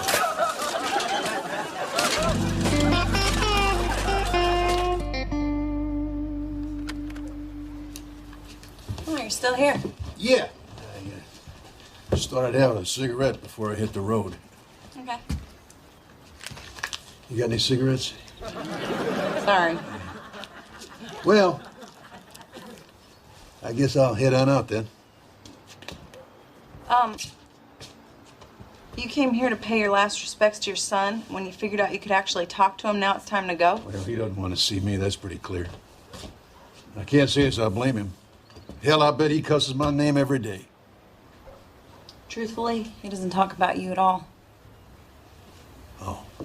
Mom said I'm supposed to get it through with the camera. You'll get a turn as soon as you're tall enough to grab the camera out of my hand. Oh, don't tell me I'm old enough to have grandkids. This is Jack and this is Bo. Boys, this is your,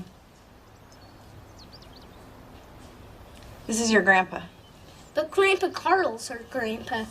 Yeah, this is your other grandpa, Dale. He's your dad's dad. Grandpa Carl always gives us $1. I'll tell you what. I could give you that $1 and you could go blow it on candy. Or I could take that $1 and invest it in this new business opportunity I have. Now, I can't tell you much about it, but the next time I see you, you could be a millionaire. You don't have $1, do you?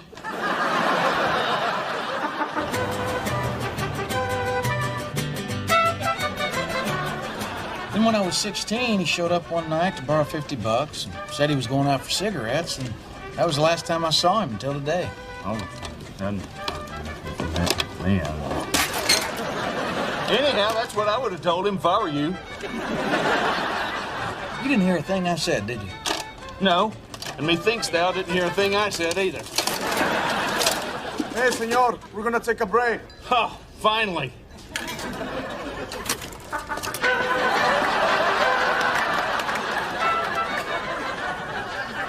Rodney, sometimes it takes a tragedy, like your untimely death yesterday, to show people how bad they screwed up. Well, I can tell you right now, Dale Hamilton doesn't give a damn about anybody but Dale Hamilton. Yeah, he also tends to make bad decisions and walk in at awkward moments. Barry?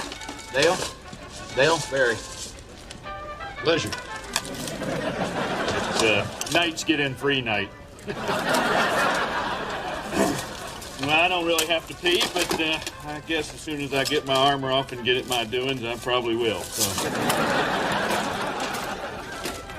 Well, in 17 years, I can't remember. Did I get the last round or did you? What the hell did you come down here for? Oh, I talked to your wife and she thought that maybe... You talked to Trina? Yeah, I did. Nice lady. You got 2 great boys, too. Good-looking house. Seems like things turned out pretty good for you. I guess I must have done something right. Don't do that. Do what?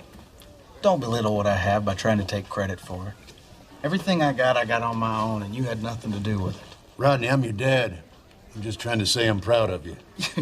You're not a dad, I'm a dad. And I didn't learn that from you.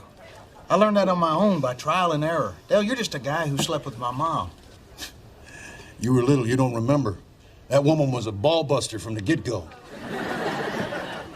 That woman is my mother. And you got no right talking about her. You weren't there. But thank God she was. She's the reason I'm who I am. Hey, don't go acting like you're better than me. We're cut from the same cloth. I am nothing like you. Don't be so sure. My dad left, I left, and I wouldn't put it past you to do the same damn thing. I've seen you twice in 30 years. Don't pretend to know who I am. You know what, Dale? I'm done with you. Hey, we're done when I say we're done. Just touch me, you son of a... Oh, Dad.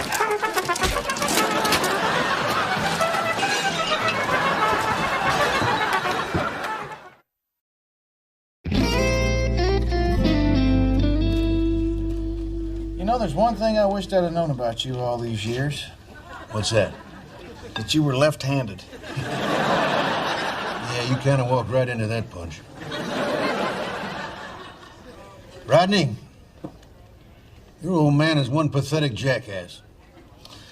Yeah, I know. Mama had it stitched on a pillow. I don't know why I said what I did. You're nothing like me.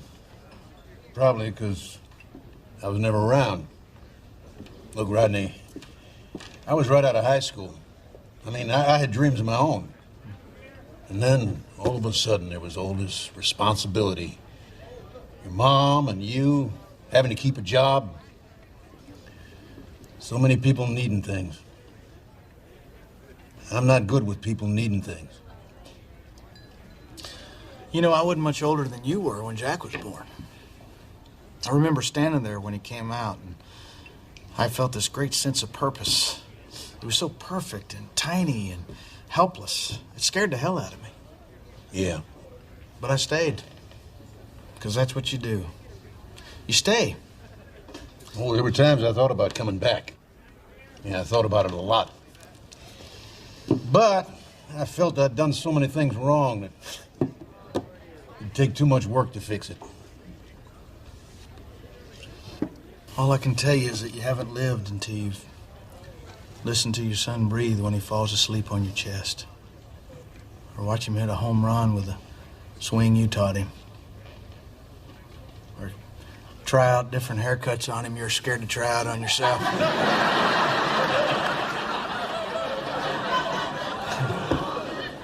I don't think I don't regret it. Because I do. But it's kind of too late for all that now. Isn't it? I don't know. It's a decision you're going to have to make. Rodney Hamilton? Oh, damn, look, officer. This man's my father. Things got a little heated, but no one wants to press charges. Maybe you two don't, but Barry Martin does. You're under arrest for being another year older.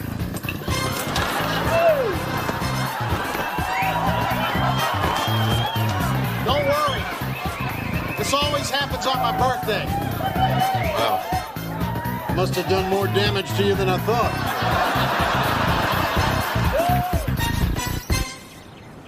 You're Jack, and you're Bo. Bo, that's right. Yeah, Bo and Jack. I remember now. So, that's Rodney's dad. That's right.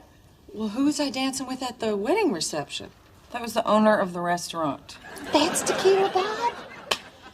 I feel so much better about letting him feel me up at the Tostada bar. Well, a hairy masseuse, a suit of armor, a male stripper, a fake obituary. All in all, not our most creative Hell Week. I don't know. What about that mariachi band? By the way, where are they? Oh, don't worry. They're still on the job.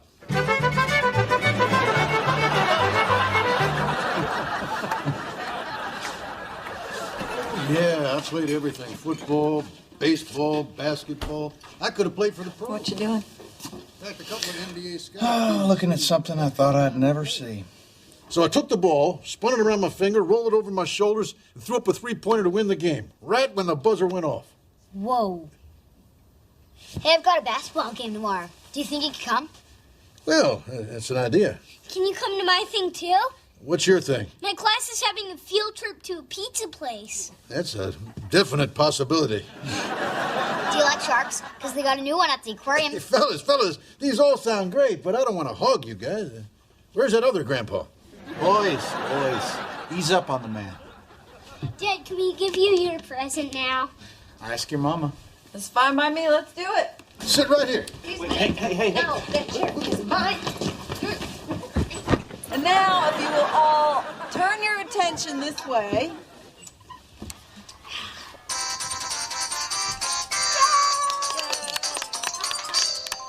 My dad was born a long time ago.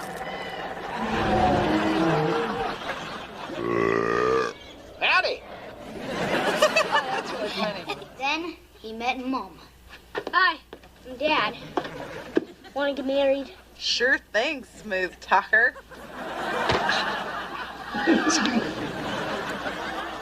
Then they had a really super cool son, and they named him Jack. But soon, their luck ran out. And they had Bo. Hey, how come I'm a football? Rodney, he's my brother-in-law. He's the greatest man I ever saw. A real good husband and a real good pal. I wrote this song for his birthday.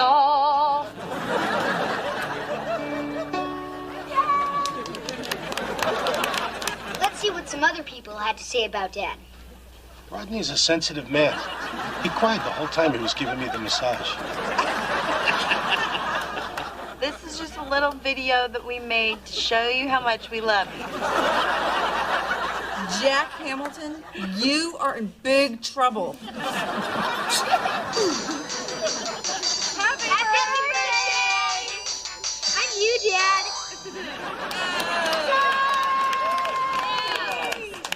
This is the best gift I ever got. Thank you. Happy birthday. I hope this thing's recording. It's Dale here. It's been a hell of a day. I came here thinking I was going to be saying goodbye to my son, and instead I sort of got to know him a little bit. Rodney, I didn't tell you this at the bar, but I do remember a time when you fell asleep on my chest. You were so small and peaceful, I didn't want to move. So I just kept laying there, flicking my ashes into my hand. Happy birthday, son. And whether you want to hear it or not, I'm proud of you.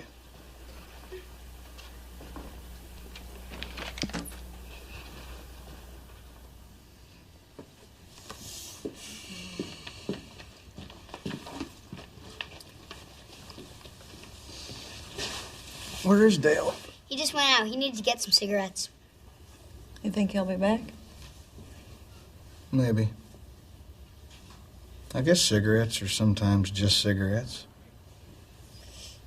But I wouldn't wait on him to cut the cake. Bo, why don't you get up and play that tape back in reverse? I want to see how your Aunt Charlie catches that football between her legs.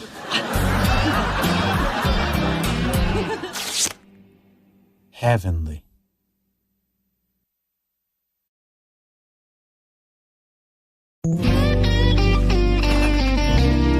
Why are there flowers in the refrigerator? Those are for your Aunt Charlie's wedding tomorrow. Why are your car keys in the fridge? They are? Trina, you can stop looking. Swing band, videographer, minister, doves. Where's the check for the doves? Thought I already paid for the doves. No, Daddy, those are the Cornish game hens we're eating for dinner. Why can't we just simplify things here? Cancel the game hens, let the doves loose. I'll get some of my hunting buddies over, and boom, dinner is served. No, you ought to be loving me right now. Me and Trina's wedding didn't cost you a dime. Well, I do love you, and thank you very much for knocking up my daughter and being a pain in my ass for the last 10 years. Well, just so you know, Carl, we have sex a lot. Could you two please take a day off? Okay, we're talking about Kirk and Charlie. Thank you. Now, I'd like to go over a couple particulars before the wedding. I want to caution you to take extra care with grooming. We'll be on high-definition video. Share that, Carl. High def. Might want to put in your good teeth. You know something, Rodney? Everything on me is real, except maybe my affection for you. Now, you have a nice day. Don't die. Bye, Daddy, and thank you. Bye. Hey, have you guys thought about using those disposable cameras to put on tables so people can take those candid shots? Because I always think that's a cute idea. Interesting. Yeah. She's doing it again. Be nice. Trina didn't really have a wedding of her own, so she's helping us with ours. What do you mean? We had a wedding. Yeah, we had a great wedding. The point is, we had a wedding. You didn't think our wedding was great? No, I did. Sweetie, it's just, you know, a quickie ceremony at the Jesus Center followed by a reception at Tequila Bob's isn't exactly every girl's dream wedding. You're just mad because you were pregnant and you couldn't ride the mechanical donkey. How come you never told me you didn't like our wedding? No, I did. It was fine. We were young and poor, and the truth of it is, even if we could have afforded a big romantic wedding, it's really not our style. What are you talking about? We're romantic. I'm romantic. Kirk is really romantic. For our 1-month anniversary, he had a plane write my name in the sky. I peed Trina's name in the snow once. All right, maybe I wasn't romantic back then, but I am now. Oh, okay, Mr. Romance. Tomorrow's Valentine's Day. What'd you get me? I don't need a Valentine's Day to be romantic. I scatter my romance like crumbs all year long. I don't just go out and buy you one big loaf of it. Okay, whatever you get for me tomorrow at the bait and tackle shop, that'll be fine. You love those earrings till you try to take them out. Trina, maybe Rodney got you some real jewelry this time. Now you ruined it, Charlie. Thanks. What? Did you really get me jewelry? Oh, that's low, Trina. You're trying to trick me into telling you what I got you. Well, it's not going to happen. I'm going to go outside, I'm getting in my truck, I'm going to go to the mall, I'm going to walk around, and I'm going to think about what you've done.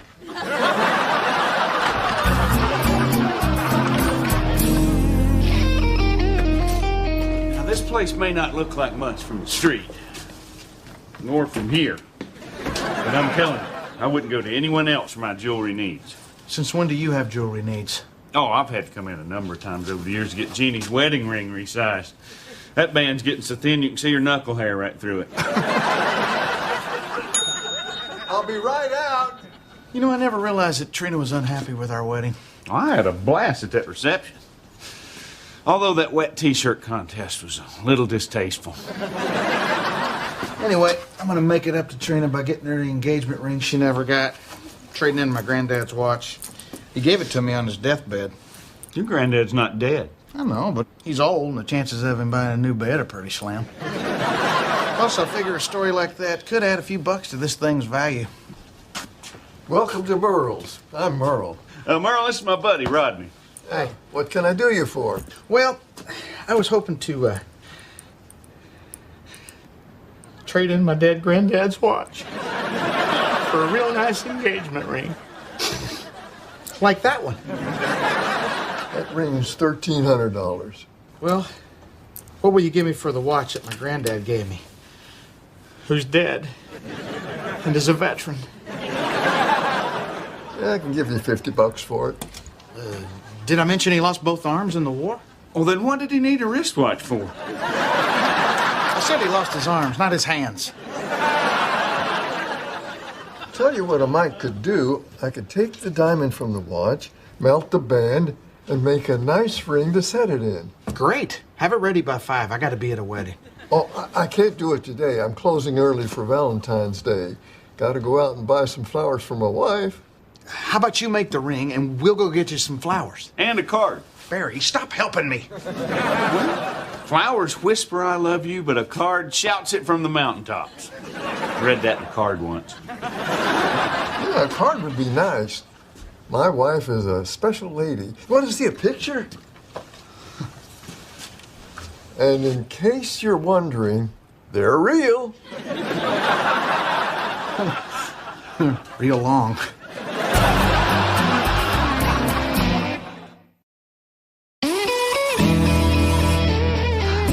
Hey, you know what I always like on brides? You put your hair up in a little French twist and then you have these little tendrils hanging down? No, I want to wear it down. I don't like to show my neck because then my shoulders look too wide, which makes my butt look flat, and then my feet look too big.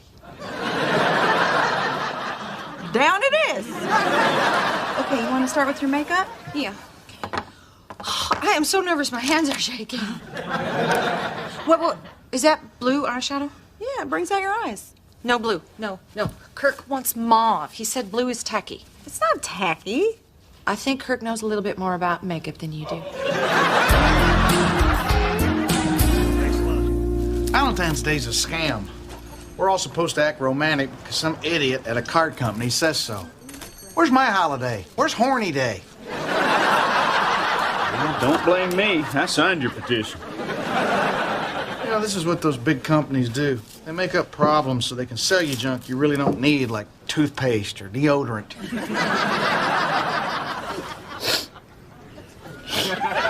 Are you crying? No.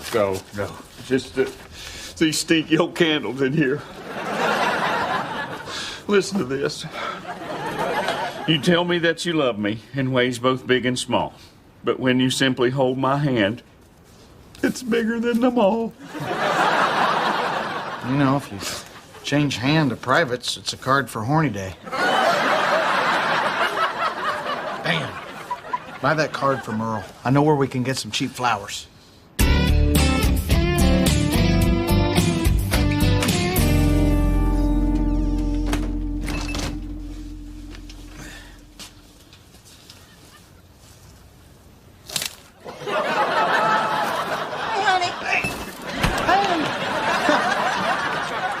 Aren't you supposed to be helping Charlie? She's in the bathroom. Waxing her legs. She's getting married, so that's the last time she has to do that. So, did you get my Valentine's Day present? Oh, I got your present. Did you get something for my holiday? I told you, until the bank gives me the day off, I'm not observing Horny Day. Oh, come back here. I don't care how many cookies you give me. I'm not pulling another one of these things off.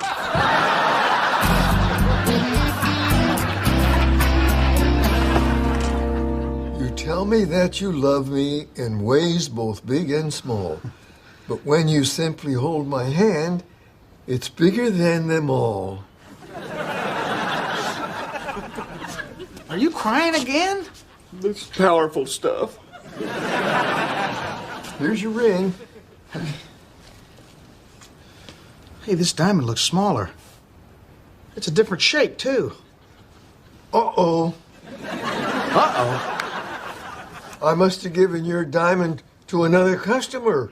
What do you mean? I thought this was your guy. Well, actually, Merle Sr.'s my guy. Well, where is he? I'm sorry about your loss. He had it coming. Well, look, I'm running out of time. I gotta find this guy so I can trade rings. Well, problem is, the other guy didn't exactly get a ring.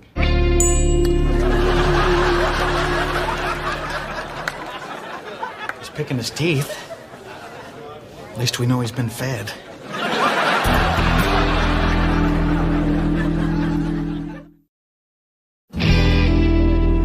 Well, he sure is a big son of a gun.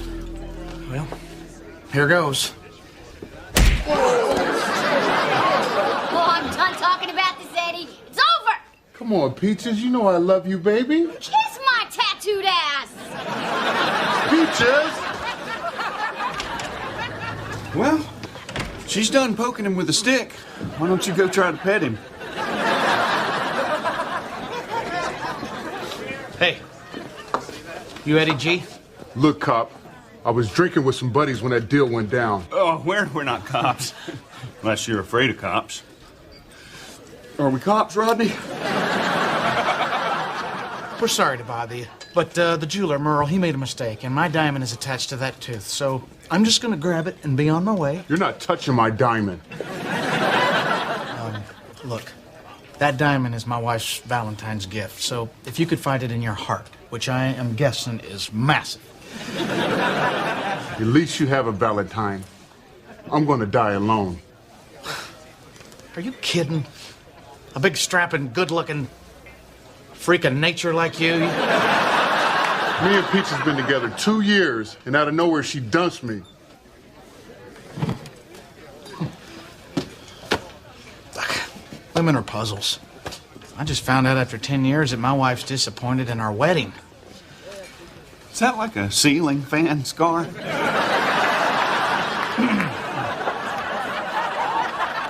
Look, if I can help fix things between you two, would you trade diamonds with me? If you can help me get my Peaches back, I'll kill for you. Is that guy bothering you? Right. This does calm me down. I'm just not sure how much of this I should eat. 4's a good place to stop. Groom is in the house. Hi, Kirk. Honey, what are you doing here? Oh, I'm just quadruple checking every last detail. Thank God I did. You're going to wear your hair up, right? No, actually, I was going to wear it down. I don't think so, sweetie. I was thinking more of an Audrey Hepburn type chignon. Trina can put it up for me. Great.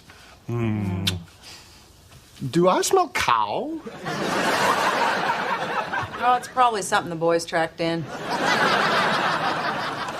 I thought we decided on a red meat-free lifestyle. Well, we also agreed on no straw stand, but you have no problem violating that rule. Well, I suppose I can let you have one last fling with cattle. I'll see you at the church. I'll be the one in the top hat.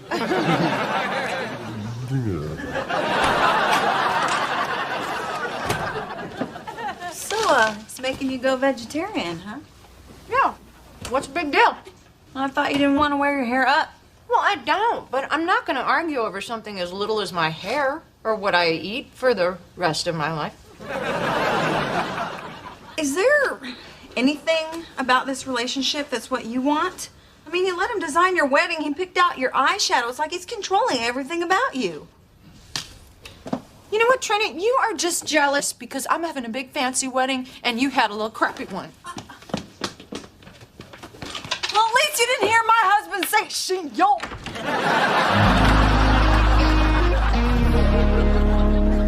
Peaches, me and this little guy got something to sing to you. Hi, ma'am. You ready, Eddie? You tell me that you love me in ways both big and small. When you simply hold my hand, It's bigger than all them things. That's still powerful. Oh, Eddie, pucker up your beer hole and put it where it counts. Thanks, Rodney. Oh, you're welcome, Eddie. Oh, Eddie. Oh, thank you, Eddie. If I could just get the. Oh, yeah. So long, Eddie. Or as you'd say, fee fi fo fum.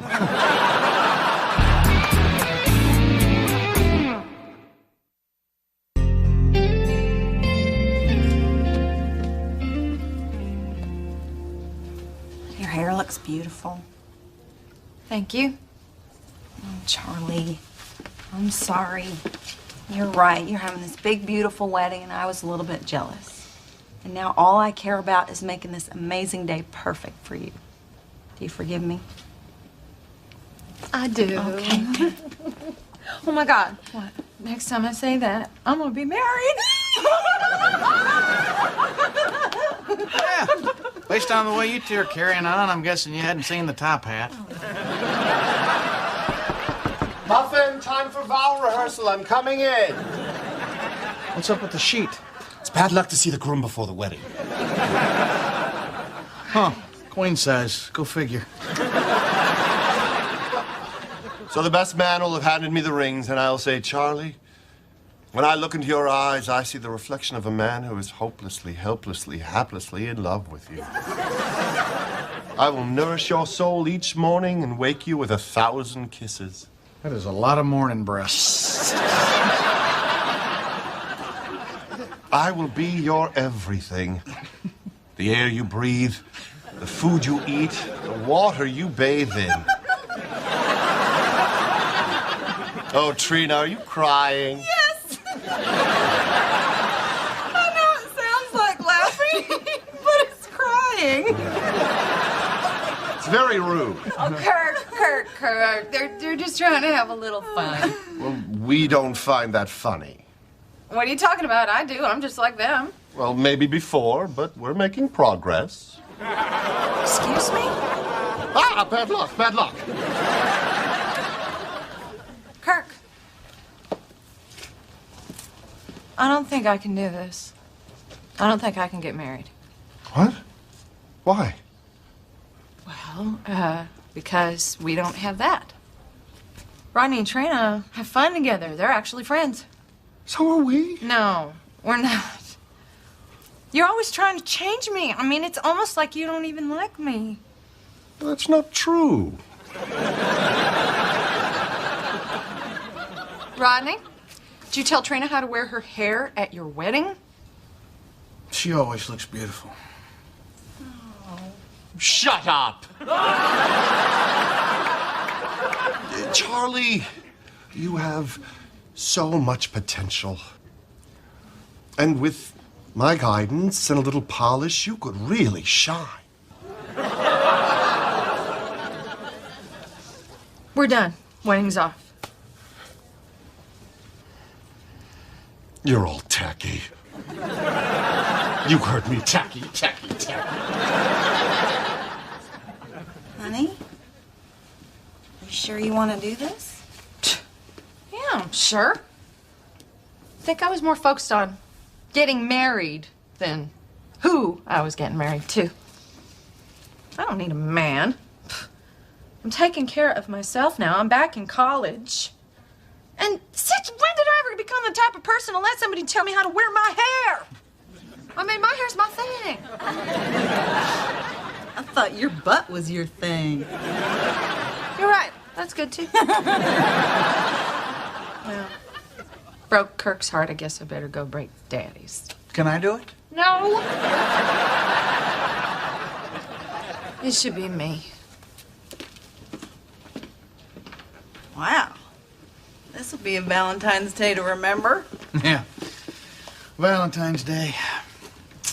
Honey, about your gift, I spent all day trying to get it and didn't have time to wrap it, so... Yeah. Oh my God, you got me a tooth.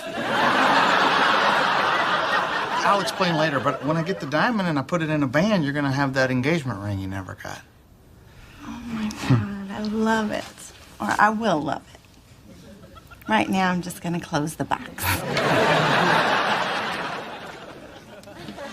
Well, another one of my daughter's weddings comes to a tragic end. I'm sorry, Daddy. You must be pretty disappointed. Maybe the day's not a total loss. Carl, I'd like to ask your permission to marry your daughter again. Out there, right now. What? What do you say? Can I have your daughter's hand? Again? Rodney, I've been waiting 10 years to hear you ask that question. So? Trina, all I've ever wanted for you is for you to be happy. So, you sure there's not somebody else in the church you want to marry? Oh, Daddy. All right, I'll go tell the preacher to keep the candles burning.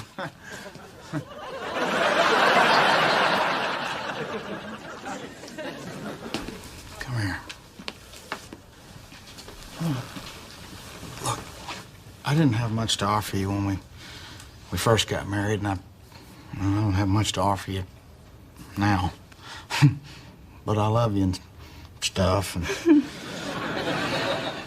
I was hoping you'd do me a favor and marry me again. Will you? And now, our bride and groom have prepared their own vows. You have?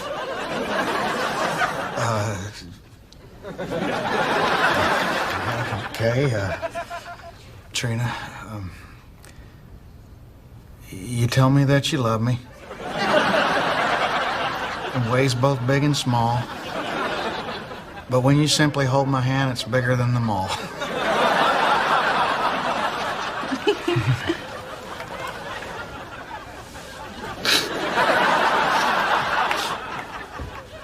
Again?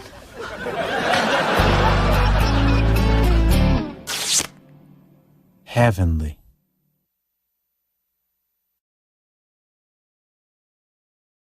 Hey, Bo. How's your science project coming? You need some help? No thanks. My teacher says I have to do it myself. And you're not very good at building stuff. I don't know what you're talking about. I do construction. Yeah, maybe Jack needs some help with something.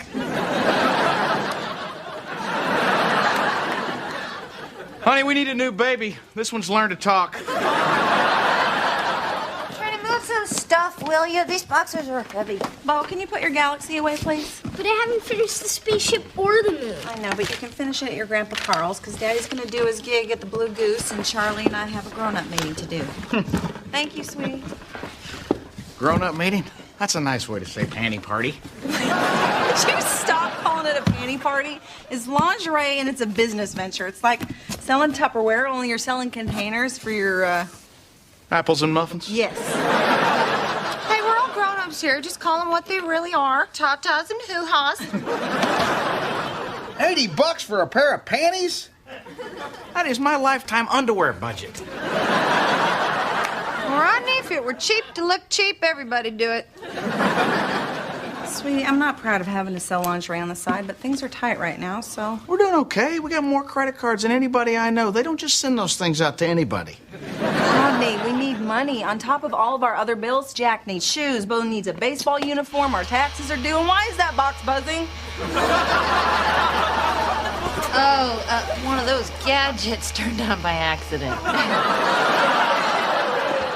Gadgets? You didn't say anything about gadgets. There's no money in underwear. I mean, lingerie's a sizzle, but those are the stakes.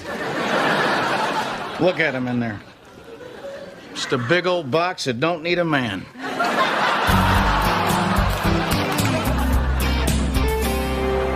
Well, you did some good work today, buddy. I appreciate that. You know, I think I'm really starting to find my groove. Well, I'd have to say you're my best drywaller. Of course, that's only because Jose fell off that ladder. Well, we did learn a valuable lesson there, that a 5-foot ladder and a 4.5-foot Honduran fella does not add up to a 10-foot ceiling. It's funny, though. 10 years in the business, and he never fell off a ladder till you popped your lunch bag and yelled, "Immigration!" I'm gonna hit the head before you start your set in case you're funny. I don't want to wet myself. Thank you. Excuse me for overhearing, but are you a drywaller? Well, yes, I am, but that's only until the space program picks back up again.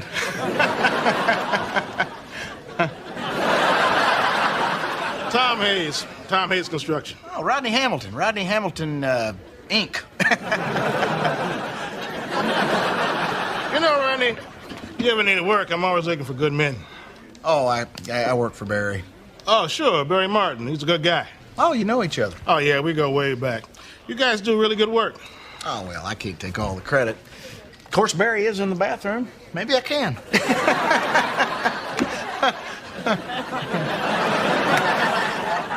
I'm putting up a house over on White Oak, and I could use an experienced drywaller. Oh, well, that's very flattering, but I work for Barry, and we just started a big job ourselves. Well, I'm not asking you to quit. Just help me out for a couple of days. I'll make it worth your while. It's not about money. Whatever he's paying you, I'll double it. I guess it could be about money. Seriously, I couldn't do that to Barry. You'd be doing me a huge favor. You really willing to pay me double? I'm in kind of a bind. I just need a guy for a couple of days. Well, I guess you got yourself a drywaller. Well, Tom Haynes, you old dog. How you doing? Oh, can't complain. How's Jeannie? Oh, she's good. She's good. She's benching 240 now. Same old Jeannie, huh? Oh, yeah. Good to see you, Bear. You too, Tom. Always a pleasure. Oh, yeah. What an ass. What? I thought you two were friends. Oh, no. He's one of my biggest competitors. Plus, he's got a dancing hammer and nails painted on the side of his truck. Now, why would a hammer dance with nails? They're natural enemies. Yeah. I could see how that'd rub you the wrong way. What were you talking about, anyway? Oh, nothing. He just kind of asked me the time and stuff. Then you shook hands on him? Yeah, we're not animals.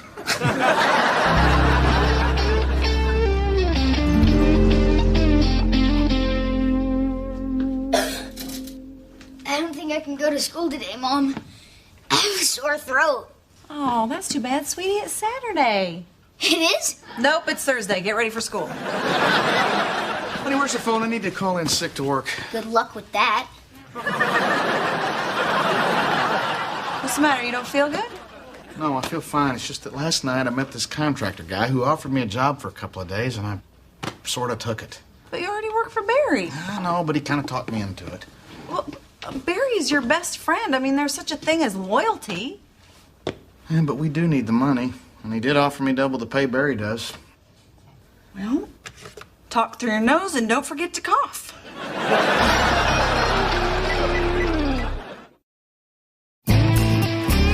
So, how much money do you think we made last night? About $150. $150? I put fishnet stockings on an 80-year-old for that? Nope, we're partners, so you put fishnet stockings on an 80-year-old for $75. Well, partner, I got some more bad news. Seems like we are missing a thingamajiggy. We're missing a thingamajiggy. Something called the D lightsaber. All right, well, it's got to be here somewhere. Help me look. Okay, I'll look in the kitchen. Couldn't have gotten far. The batteries were low.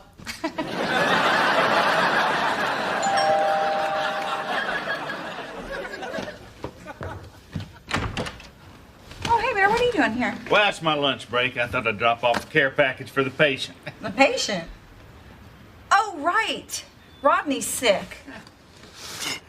You brought him beer? Well, it's light beer, you know, because he's sick and all. Can I just say a quick hello? No.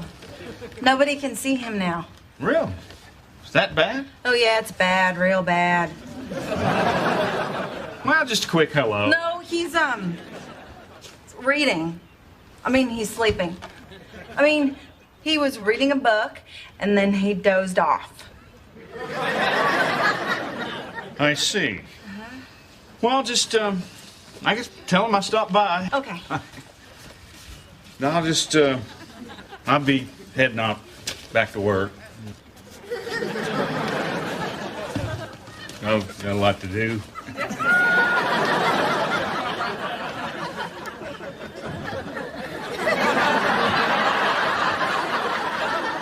Do you want to take one of these with you? I probably should. You know, I feel like I'm getting a tickle.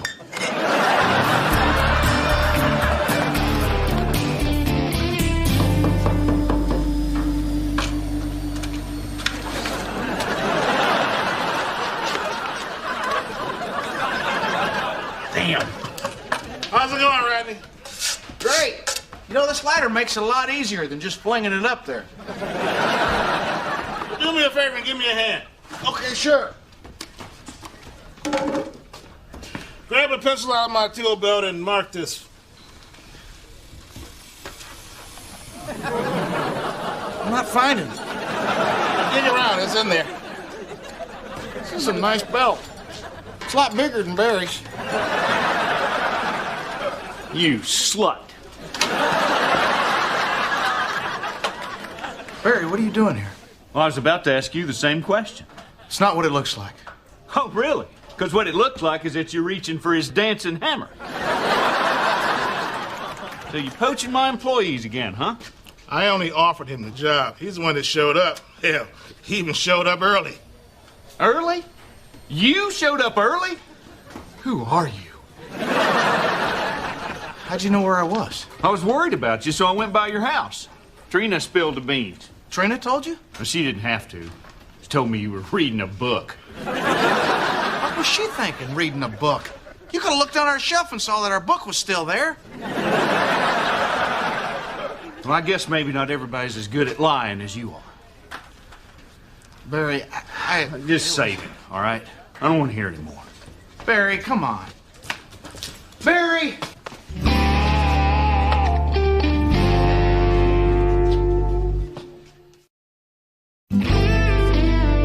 Yeah, it's called the Delight Saber. It's pink, kind of fluorescent. You might have accidentally picked it up last night. Oh, I'm sorry, sweetie. Is your mommy home? Okay, well, have her call me when she gets home. Nice going, Trina. Thanks to you, Barry hates me now. Oh, my God, did he know I was lying to him? Reading a book? Why didn't you just tell him I was adding fractions? I'm sorry. I panicked. This is bad. Nothing like this has ever happened between me and Barry before. If I lose him, I'm going to lose my best friend. I thought I was your best friend. Oh, be serious, Trina. Hey, calm down. You just have to go to Barry and apologize, and you explain why you took that other job, and I'm sure he'll understand. I don't know. Sounds kind of talky. Oh, hey, honey. How was school today? today? Great, my teacher loved my science project. Hey, way to go, buddy. We did it again. I did it myself. I was the one who found the cool pink rocket in the couch. What? Last night at the lingerie party, we lost a rocket-shaped marital aid, and I think he found it. Oh, that is so great. We're so proud of you. Where is it? Miss Griffin liked it so much she's gonna put it on display for the school open house. That is just the best news. God, we are so screwed. They asked for a science project. We gave them the Delight Saber. Who cares? Bo gets an A, teacher gets an O, everyone wins. Oh, honey, we're so proud of you. Could you go out and play? Okay. Hey, Bo, when you get older, you're gonna love this story.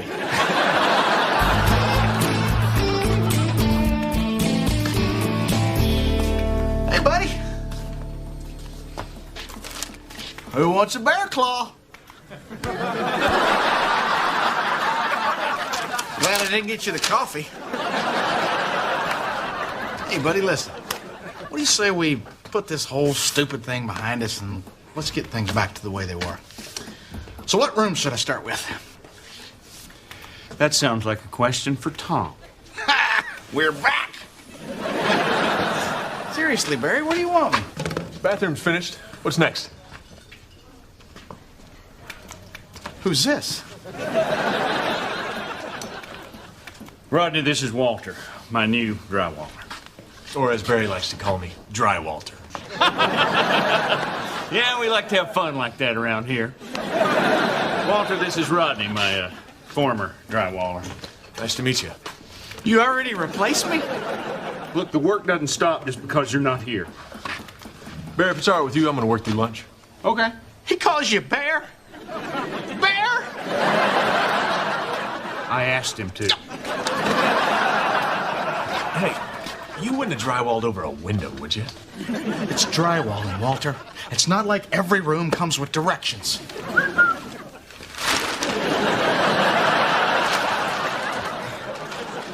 I cannot believe you replaced me with another guy.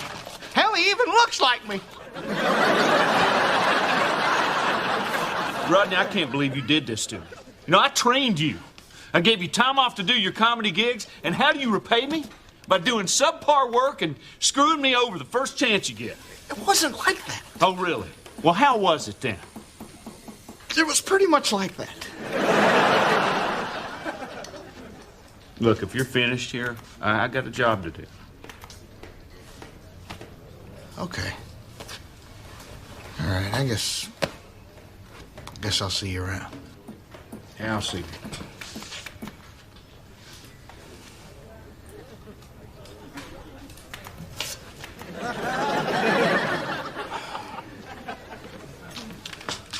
Nice meeting you, Rodney. If you hurt him, I'll kill you.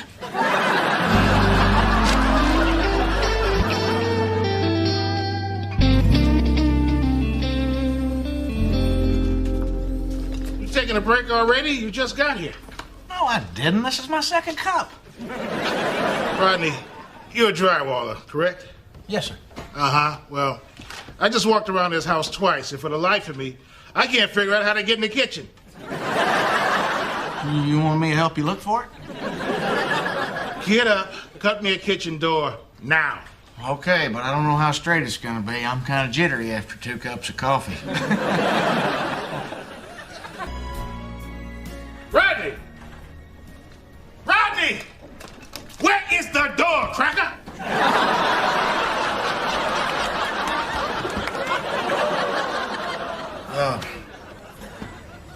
Look, Tom, I'm not sure I'm what you're looking for. I mean, I keep building walls, and you keep wanting doors. I don't know. Are you quitting? Yeah, I think I have to. Good. Don't let the door I can't find hit you in the ass on the way out.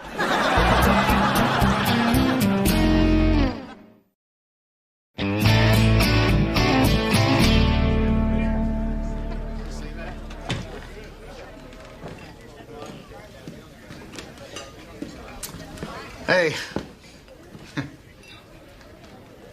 Hey.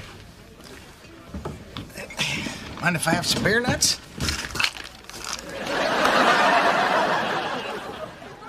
Looks like they're all out. Quit my job today. Look, Barry, I didn't mean for this to happen. You know, I was trying to do what was right by my family, and in the process, I wound up hurting you, and you don't deserve that. You gave me a job I wasn't qualified for. You've always had my back. Hell, you're closer to me than a brother. I know I screwed up. Why couldn't you just come to me? Why'd you have to lie? I didn't think it through. Rodney, I can understand a man needing to take care of his family. But it should never come at the cost of a friendship. Me and you've been friends way too long to let something like this come between us, and I just want you to know I'm really sorry. Well, I'm sorry too, buddy. And I shouldn't have said you did subpar work. I mean, you do, but I really shouldn't have said it. Well, you'd have been proud of me. I really outdid myself at times. I'm glad to hear it. Hey, you want a nut? I'd love one. Hey, guys. Now, Walter, where have you been? Sorry, Barry. I was finishing the drywall in those last 2 rooms. Well, this is just unacceptable, Walter. You're fired. What? Yeah, you're supposed to meet me here an hour ago. Now, I can't work with somebody who's not going to be on time for beer. Are you serious? I wouldn't worry about it, Walter. This was never about you. You're just a pawn in a crazy little checkers game called life. Bummer. Which girlfriend should I go to for comfort? Maybe both. Later, old dudes. Yeah, you sure you want to do that? I mean, he is better than me. Oh, maybe at the work. There's more to construction than just work. Yeah, that's what I've been saying all along, but it's only because I don't know what I'm doing. Yeah. Must have been kind of weird having Walter around, you know, because me and him are so, you know. You don't look like it. Not even like around the... Let it go. You sure it's, I mean, it's not like... Rodney, you're handsome on the inside.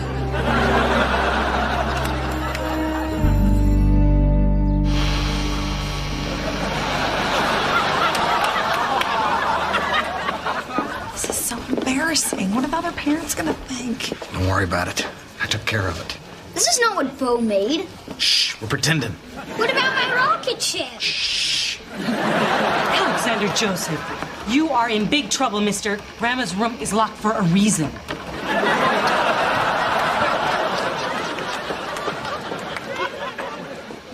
Now that is some bad parenting.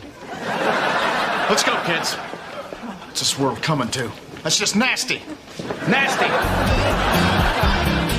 Heavenly.